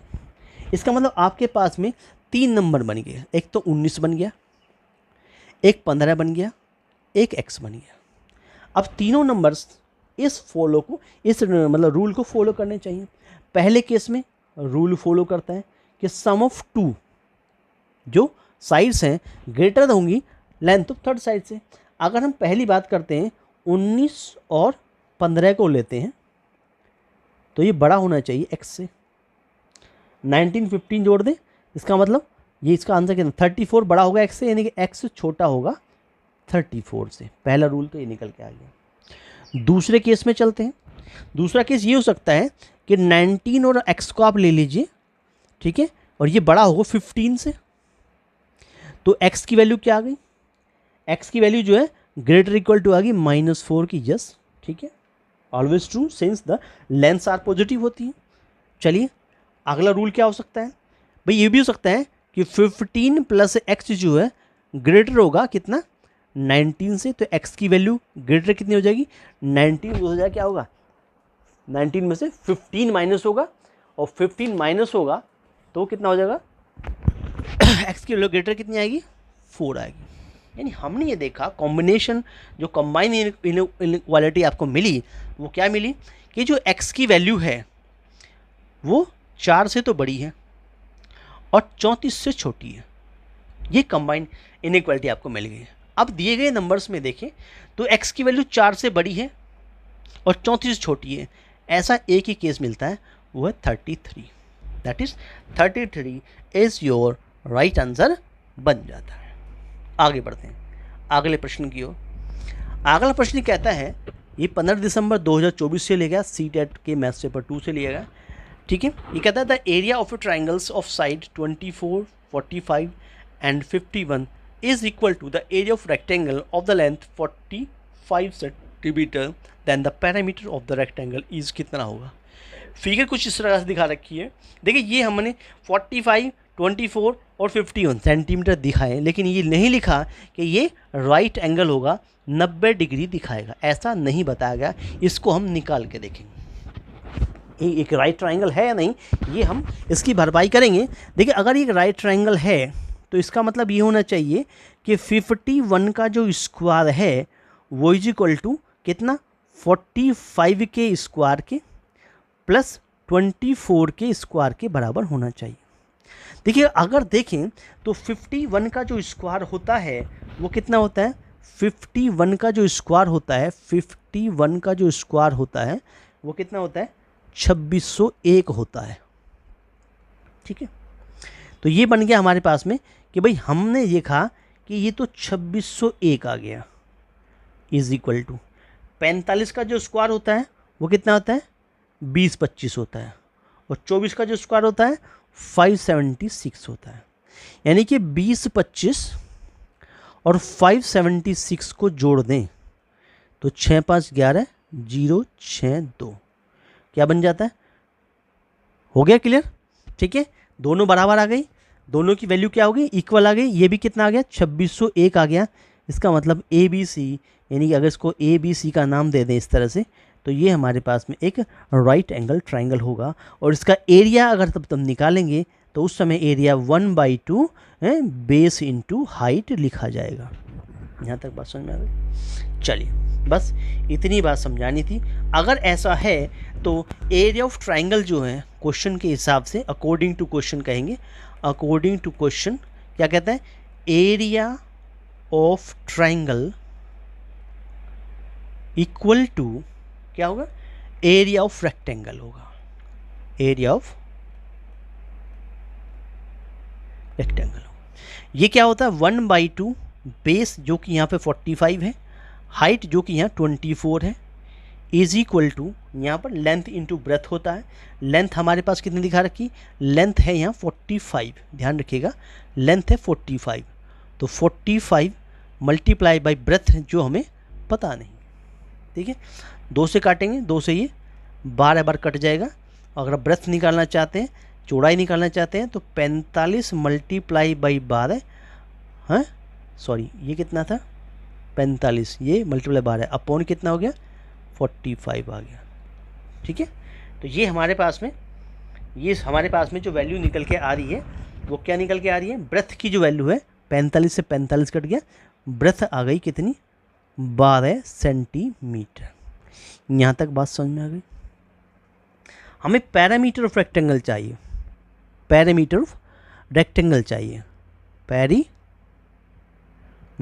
ऑफ रेक्टेंगल क्या होता है, क्या होता है 2L + B होता है, 2 लंबाई जमा चौड़ाई होता है। लंबाई होगी 45 की, चौड़ाई आ गई 12 की। ठीक है, दोनों को जोड़ दिया, कितना बन गया 2 गुना कितना आ गया 57 आ गया। 57 का 2 में मल्टीप्लाई कर दिया, 114 सेंटीमीटर आपका आंसर बन गया। 114 कहाँ चला गया, पहले पार्ट के साथ में 114 इज़ योर राइट आंसर बन जाता है। क्लियर हुआ। चलिए आगे बढ़ते हैं। अगला प्रश्न 20 अगस्त 2023 से लिया गया है, CTET के मैथ्स पेपर 2 से लिया गया है। 20 अगस्त 2023 से लिया गया है। क्वेश्चन क्या कहता है कि the area of a rectangle whose sides are 176 centimetre and 56 centi is equal to the area of circle, तो what is the circumference of the circle. अगर पाई को 22/7 लिया जाता है तो देख, आयत का क्षेत्रफल किसी जिसकी भुजाएं 176 सेंटीमीटर और 56 सेंटीमीटर, आयत का क्षेत्रफल इसका मतलब लंबाई चौड़ाई दे रखी है। ये लंबाई हो गई हमारे पास में, और ये वृत्त यानी कि चौड़ाई हो गई हमारे पास में। ठीक है, एक वृत्त के क्षेत्रफल के बराबर वृत्त की परिधि निकालनी। प्रश्न के अनुसार अकॉर्डिंग टू क्वेश्चन क्या कहेंगे कि भाई आयत का जो क्षेत्रफल है, आयत का जो क्षेत्रफल है वो क्या होगा, वो बराबर हो जाएगा वृत्त के क्षेत्रफल के, वृत्त के क्षेत्रफल के बराबर हो जाता है अकॉर्डिंग टू क्वेश्चन। ठीक है, चलिएगा तो 176 multiply by 56 is equal to pi R square, pi R square. Pi होता है 22/7, 22/7 नीचे चला आएगा तो कितना आएगा 176 मल्टीप्लाई बाई 56, और ये कितना आएगा 22 और बटे 7। ठीक है, is equal to r square.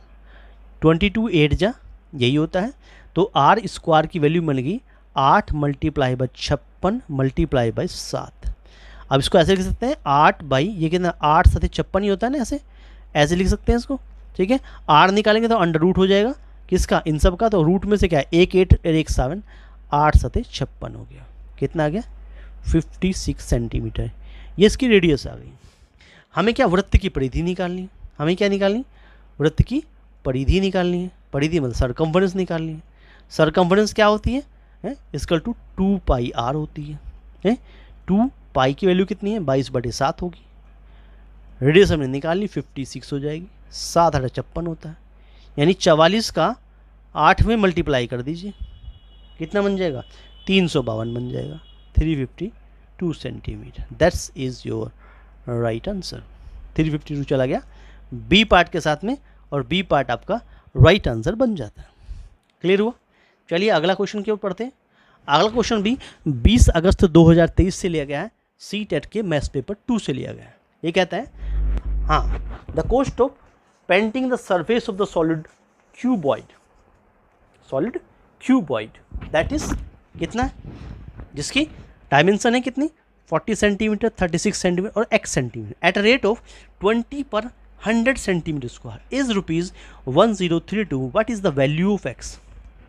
भाई हमारे पास विमाएँ हैं 40 centimetre by 36 centimetre by x centimetre वाले एक ठोस घनाभ के पृष्ठ को 20 रुपये प्रति 100 सेंटीमीटर स्क्वायर की दर से पेंट किया जाता है। ठीक है, तो लागत 1032 है, तो x का मान क्या होगा? देखिएगा, इसको आप इस प्रकार से सोल्व करेंगे। देखिए, अगर हम पृष्ठ की बात करें, यानी कि total surface area of cuboid की बात करें, total surface area of cuboid की बात करते हैं, क्यूबॉइड की बात करें तो फॉर्मूला क्या था, डो LB प्लस BH और प्लस HL होता है।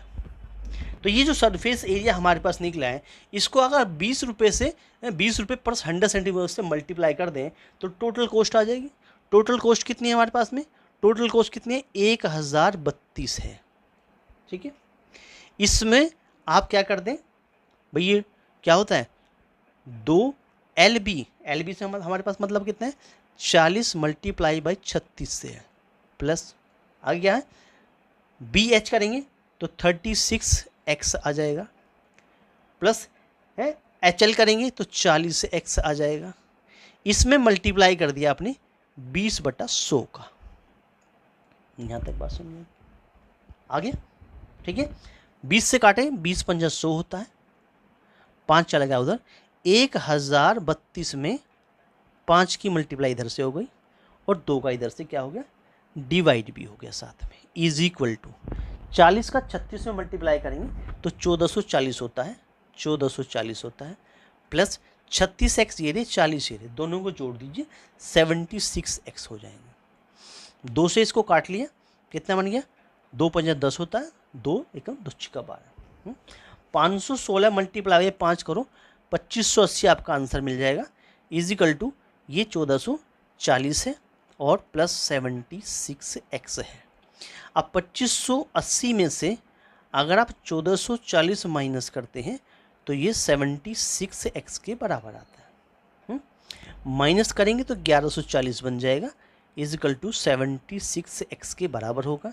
x हमें निकालना है, 1140 को 76 से क्या कर दीजिए, डिवाइड कर दीजिए।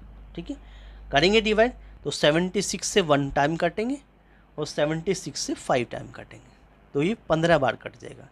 x की वैल्यू जो है 15 आ गई। ठीक है, काट लीजिए, 1140 ये रहा, इसको आपने किससे काटा, 76 से काटा, 76 1 जा करेंगे तो 76 मिलेगा।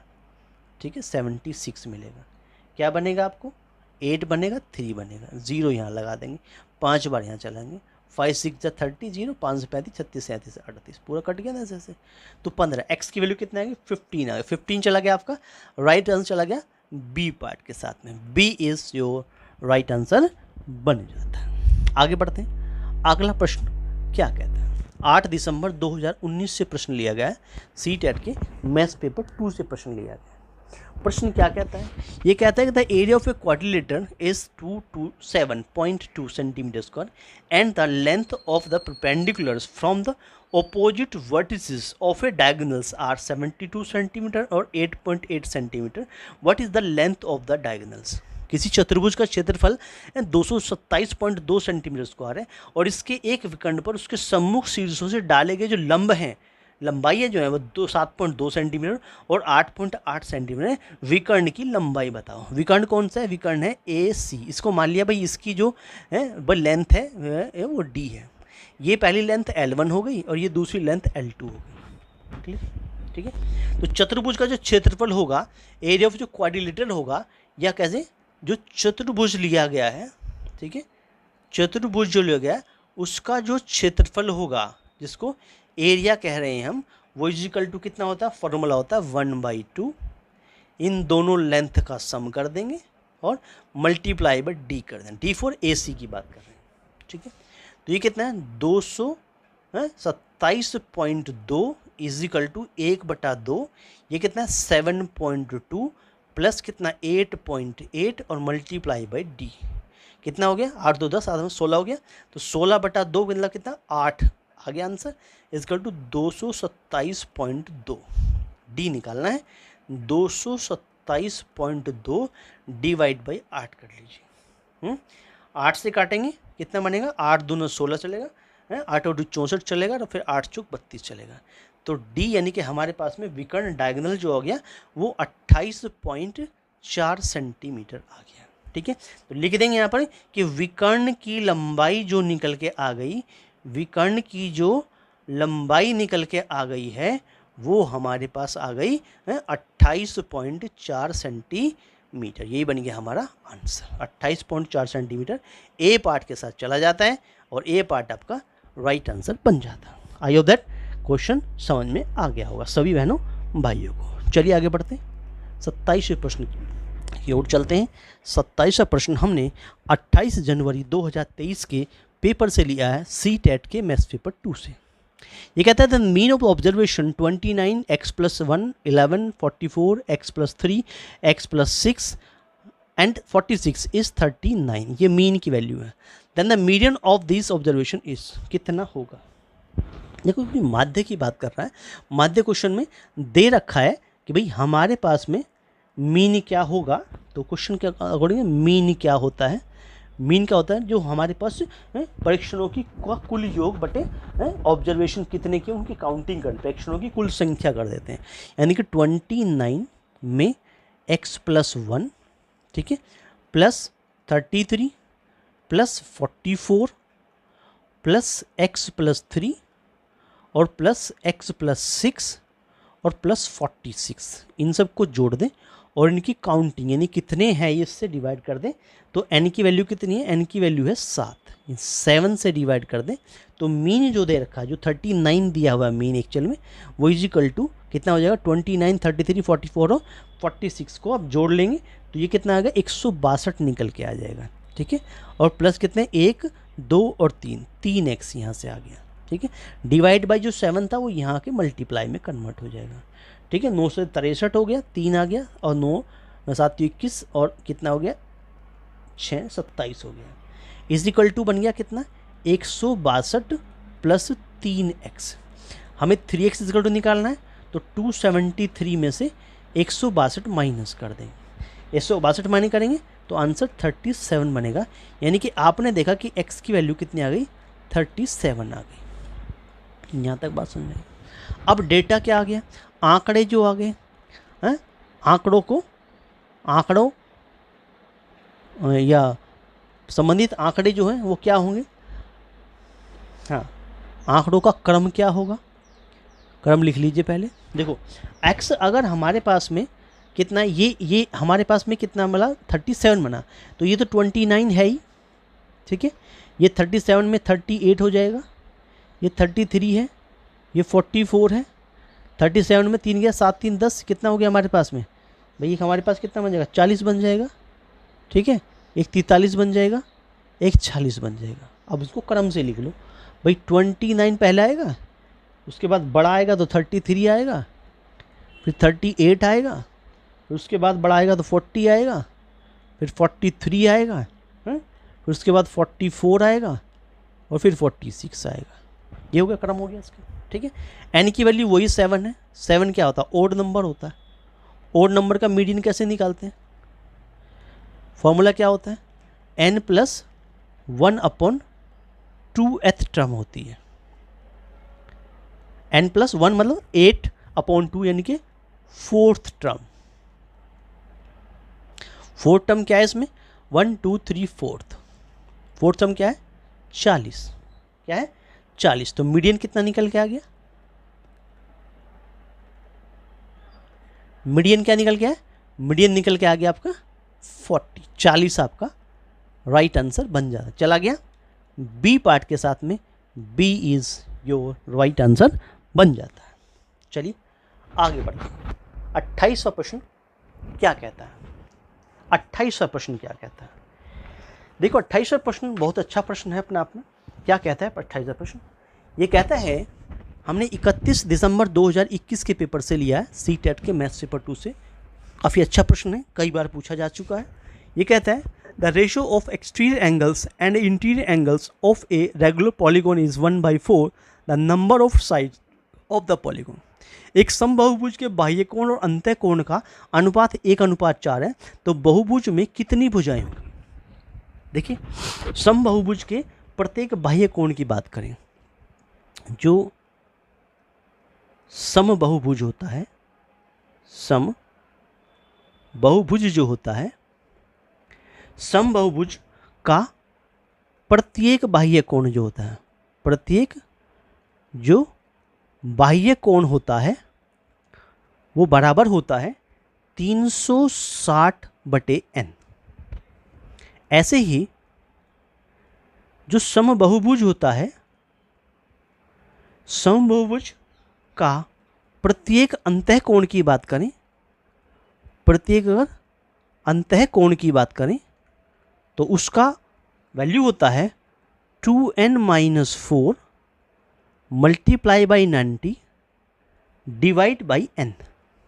ये होता है प्रश्न के अकॉर्डिंग टू क्वेश्चन। क्या कहता है कि इनका जो रेशो है 360/n divide by 2n-4 multiply by 90 upon of n is equal to 1/4 होगा। ठीक है, तो वैल्यू क्या बनेगी हमारे पास में भाई? 360/n तो ये हो गया, उल्टा कर देंगे n/2n-4 multiply by 90 is equal to 1/4। n से n कट गया, 90 से 360, 9 चौक 36 हो गया। ठीक है, तो क्रॉस मल्टीप्लाई भी कर दें तो ये ऐसे बनेगा 4/2n-4 इज इक्वल टू 1/4। क्या बना? ऐसे मल्टीप्लाई कर दें तो 2n-4 इज इक्वल टू 16 बना, 4 उधर आगे प्लस हो गया, 2n इज इक्वल टू 20 आ गया। n की वैल्यू 20/2, 2 से काटो 10 बार कट गया, n की वैल्यू 10 आ गई, 10 आ गई, n की वैल्यू आ गई 10। क्लियर? इसका मतलब ये हुआ बहुभुज में 10 भुजाएं होंगी, तो डी पार्ट आपका राइट आंसर बन जाता है। n बहुभुज की भुजाओं की संख्या कितनी आ गई? 10 आ गई। क्लियर हुआ? चलिए आगे बढ़ते हैं। क्वेश्चन नंबर 29 जो 9 दिसंबर 2018 के पेपर से लिया गया, सी टेट के मैथ्स पेपर 2 से लिया गया। क्या कहता है? A coin is tossed 10 times and the outcomes are observe as H T H T T H H T H H, यानी कि H फॉर हेड से है, T फॉर टेल से है। एक सिक्के को 10 बार उछाला जाता है, परिणाम कुछ इस प्रकार से मिलते हैं। पहले हेड आता है, फिर टेल आता है, फिर हेड आता है, फिर टेल आता है, फिर टेल आता है, फिर 2 बार हेड आता है, फिर टेल आता है, फिर 2 बार हेड आता है। हम यहाँ देख रहे हैं कि हमारे पास में कुल परिणामों की संख्या कितनी है। जो कुल परिणाम मिले हैं हमें, कुल परिणामों की अगर हम संख्या की बात करें तो वो कितने हैं? देखो 1 2 3 4 5 6 7 8 9 10, कितनी है? 10 हमारे पास। क्या कहते हैं? चित्त प्राप्त करने की संभावना क्या? चित्त से मतलब हमारे पास में हेड की बात कर रहे हैं। ठीक है, हेड आने की संख्या कितनी है? तो हेड आने की संख्या कितनी है? हेड कितनी बार मिला आपको? हेड कितनी बार काउंट करते हैं? देखो 1 2 3 4 5 6, 6 बार मिला। ठीक है, तो हेड प्राप्त करने की संभावना कितनी हो गई? हेड प्राप्त करने की संभावना जो हो गई वो कितनी हो गई है? संभावना जो हमारे पास हो गई वो कितनी हो गई? यानी एक तरह से मान के चलें, हेड प्राप्त करने की जो संभावना हमारे पास में हो गई वो कितनी हो गई? यानी कि एक तरह से प्रोबेबिलिटी ऑफ इवेंट क्या बन गया?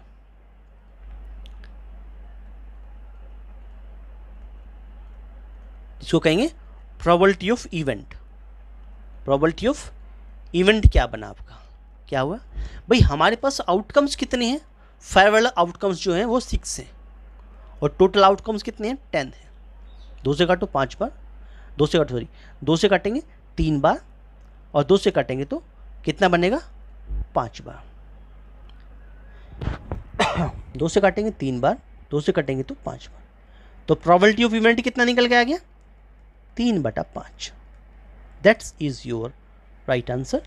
3/5 चला गया ए पार्ट के साथ में, ए पार्ट आपका राइट आंसर बन जाता। ये था 29वां क्वेश्चन जो 9 दिसंबर 2018 के पेपर से लिया गया था। आगे बढ़ते हैं। अगला प्रश्न 7 जुलाई 2024 से लिया गया है, सीटेट के मैथ्स पेपर 1 से लिया गया। बहुत ही अच्छा प्रश्न है अपने आप में। The difference between the greatest and smallest 6 digit number form by using the digit of 5, 1, 0, 3, 9 and 6। यानी कि 5 अंकों 5, 1, 0, 3, 9, 6 से बनी सबसे बड़ी और सबसे छोटी 6 अंकों की संख्या का क्या निकालना है, अंतर निकालना है आपको।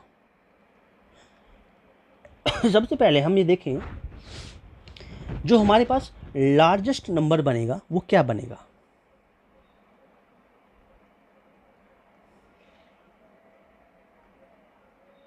सबसे बड़ा नंबर जो बनेगा, भाई जो डिजिट दिखा रखी हैं वो क्या क्या डिजिट है हमारे पास में, जो डिजिट दिखा रखी हैं वो कौन, जो सब डिजिट जो है वो 9 है, 6 है, 5 है, 3 है, 1 है और 0 है। अगर इसको डिसेंडिंग ऑर्डर में करते हैं तो ये क्या है, ये डिसेंडिंग ऑर्डर है, डिसेंडिंग ऑर्डर हो गया हमारे पास 9, 6, 5, 3, 1, 0। तो डिसेंडिंग ऑर्डर से लार्जेस्ट नंबर बनता है, तो क्या बनेगा 9, 6, 5, 3, 1, 0। अब इसी नंबर को आप असेंडिंग ऑर्डर में लेंगे, असेंडिंग ऑर्डर,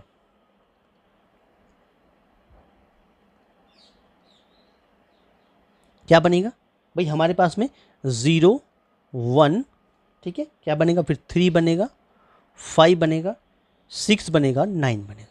ऐसे केस में जब 0 पहले आता है तो असेंडिंग ऑर्डर में 0 को सेकंड प्लेस पे लेते हैं, ठीक है। 0 can not be leading digit, that we place it the second position. तो दैट मींस स्मॉलेस्ट नंबर क्या बनेगा, स्मॉलेस्ट नंबर क्या बनेगा, दैट इज क्या बनेगा, देखो हमारे पास में जो नंबर बना वो बनेगा 1, फिर 0 आएगा, फिर 3 आएगा, ठीक है, फिर 5 आएगा, फिर 6 आएगा और फिर 9 आएगा। हमें क्या निकालना, डिफरेंस निकालना, इन दोनों का क्या निकालना, डिफरेंस निकालना। तो क्या बचा, 1 बचेगा, 4 बचेगा, ठीक है, फिर 7 बचेगा, उसके बाद में यहाँ 1 आएगा, फिर 6 आएगा और फिर 8 आएगा। 861741, 861741 चला गया फर्स्ट पार्ट के साथ में। First part is your right answer बन जाता है, यानी पहला पार्ट जो है वो आपका राइट आंसर बन गया, ठीक है। देखिए हमने क्या किया, ये हमारे पास जो नंबर्स वो डिजिट दिखा रखे थे वो हमें 510396 दिखा रखे थे। सबसे पहले इसको डिसेंडिंग ऑर्डर में लिखिए, घटते हुए क्रम में लिखिए, घटते हुए क्रम में लिखेंगे, इसमें सबसे बड़ा छोटा छोटा छोटा, तो इससे बनेगा लार्जेस्ट नंबर, ठीक है, जो बना 965310। उसके बाद स्मॉलेस्ट नंबर लिखने के लिए आपको उसको असेंडिंग ऑर्डर में लिखना पड़ेगा, ठीक है, बढ़ते हुए क्रम में लिखेंगे, तो 013569, इससे बनेगा स्मॉलेस्ट नंबर 103569। हमें क्या निकालना था, अंकों का क्या निकालना, 6 अंकों की संख्या का अंतर निकालना था। 6 अंकों की जो संख्या थी उसका हमें अंतर निकालना था। अंतर हमने निकाला, आंसर बना 861741, 861741, ठीक है। तो ये हमारा अंतर जो है वो कंप्लीट हो गया और हमारा आंसर बन गया पार्ट नंबर फर्स्ट। ये प्रश्न जो थे ये 30 प्रश्न थे, ठीक है, टोटल जो है 30 प्रश्न से, और हमने इनको इट मीन सी टेट 2018 से लेके इट मीन्स सी टेट फरवरी, अभी जो करंट में हुआ है फरवरी 2026 तक के आपको हमने टॉप 30 प्रीवियस ईयर क्वेश्चन अभी तक हमने आपको कराए हैं। टॉप 13 जो आपको प्रश्न अभी कराए गए हैं ये अपने आप में बहुत बेहतरीन प्रश्न हैं, जिसमें 2026 के करंट के पेपर में आए गए प्रश्नों को ज़्यादा शामिल किया गया है, जिससे आपको करंट के जो पेपर आए थे उसमें कैसे कैसे क्वेश्चन पूछे गए थे उनका आपको आइडिया हो सके। भविष्य में अगर ऐसे प्रश्न आते हैं तो आप ऐसे प्रश्नों को बहुत अच्छी प्रकार से कर सकें। ठीक है, तो आई होप दैट कि आपको क्लास जो है वो अच्छी लगी होगी, आपको जो प्रश्न पढ़ाए गए हैं वो आपके समझ में आए होंगे। ठीक है, तो दोस्तों अगर आपको ये वीडियो अच्छा लगा है, ठीक है, आपको हमने जो पढ़ाया वो आपको अच्छा लगा है, ठीक है, तो आप जो है वीडियो को एक लाइक ज़रूर कर दीजिएगा। ठीक है, अपने दोस्तों में शेयर करना ना भूलें, ज़्यादा ज़्यादा दोस्तों को शेयर करें। आपका अपने चैनल है start classes exam study YouTube channel है, चैनल को सब्सक्राइब जरूर कर लें। अगर आपने चैनल को अभी तक सब्सक्राइब नहीं किया तो चैनल को सब्सक्राइब जरूर कर लें, बेल आइकन को प्रेस कर लें, ठीक है, जिससे आने वाली वीडियो का नोटिफिकेशन सबसे पहले आपको प्राप्त हो। दोस्तों मिलते हैं नेक्स्ट अगले 30 बेहतरीन प्रश्नों के साथ में, तब तक के लिए आपका बहुत बहुत धन्यवाद। थैंक यू दोस्तों, थैंक यू दोस्तों, थैंक यू मेरे प्यारे दोस्तों।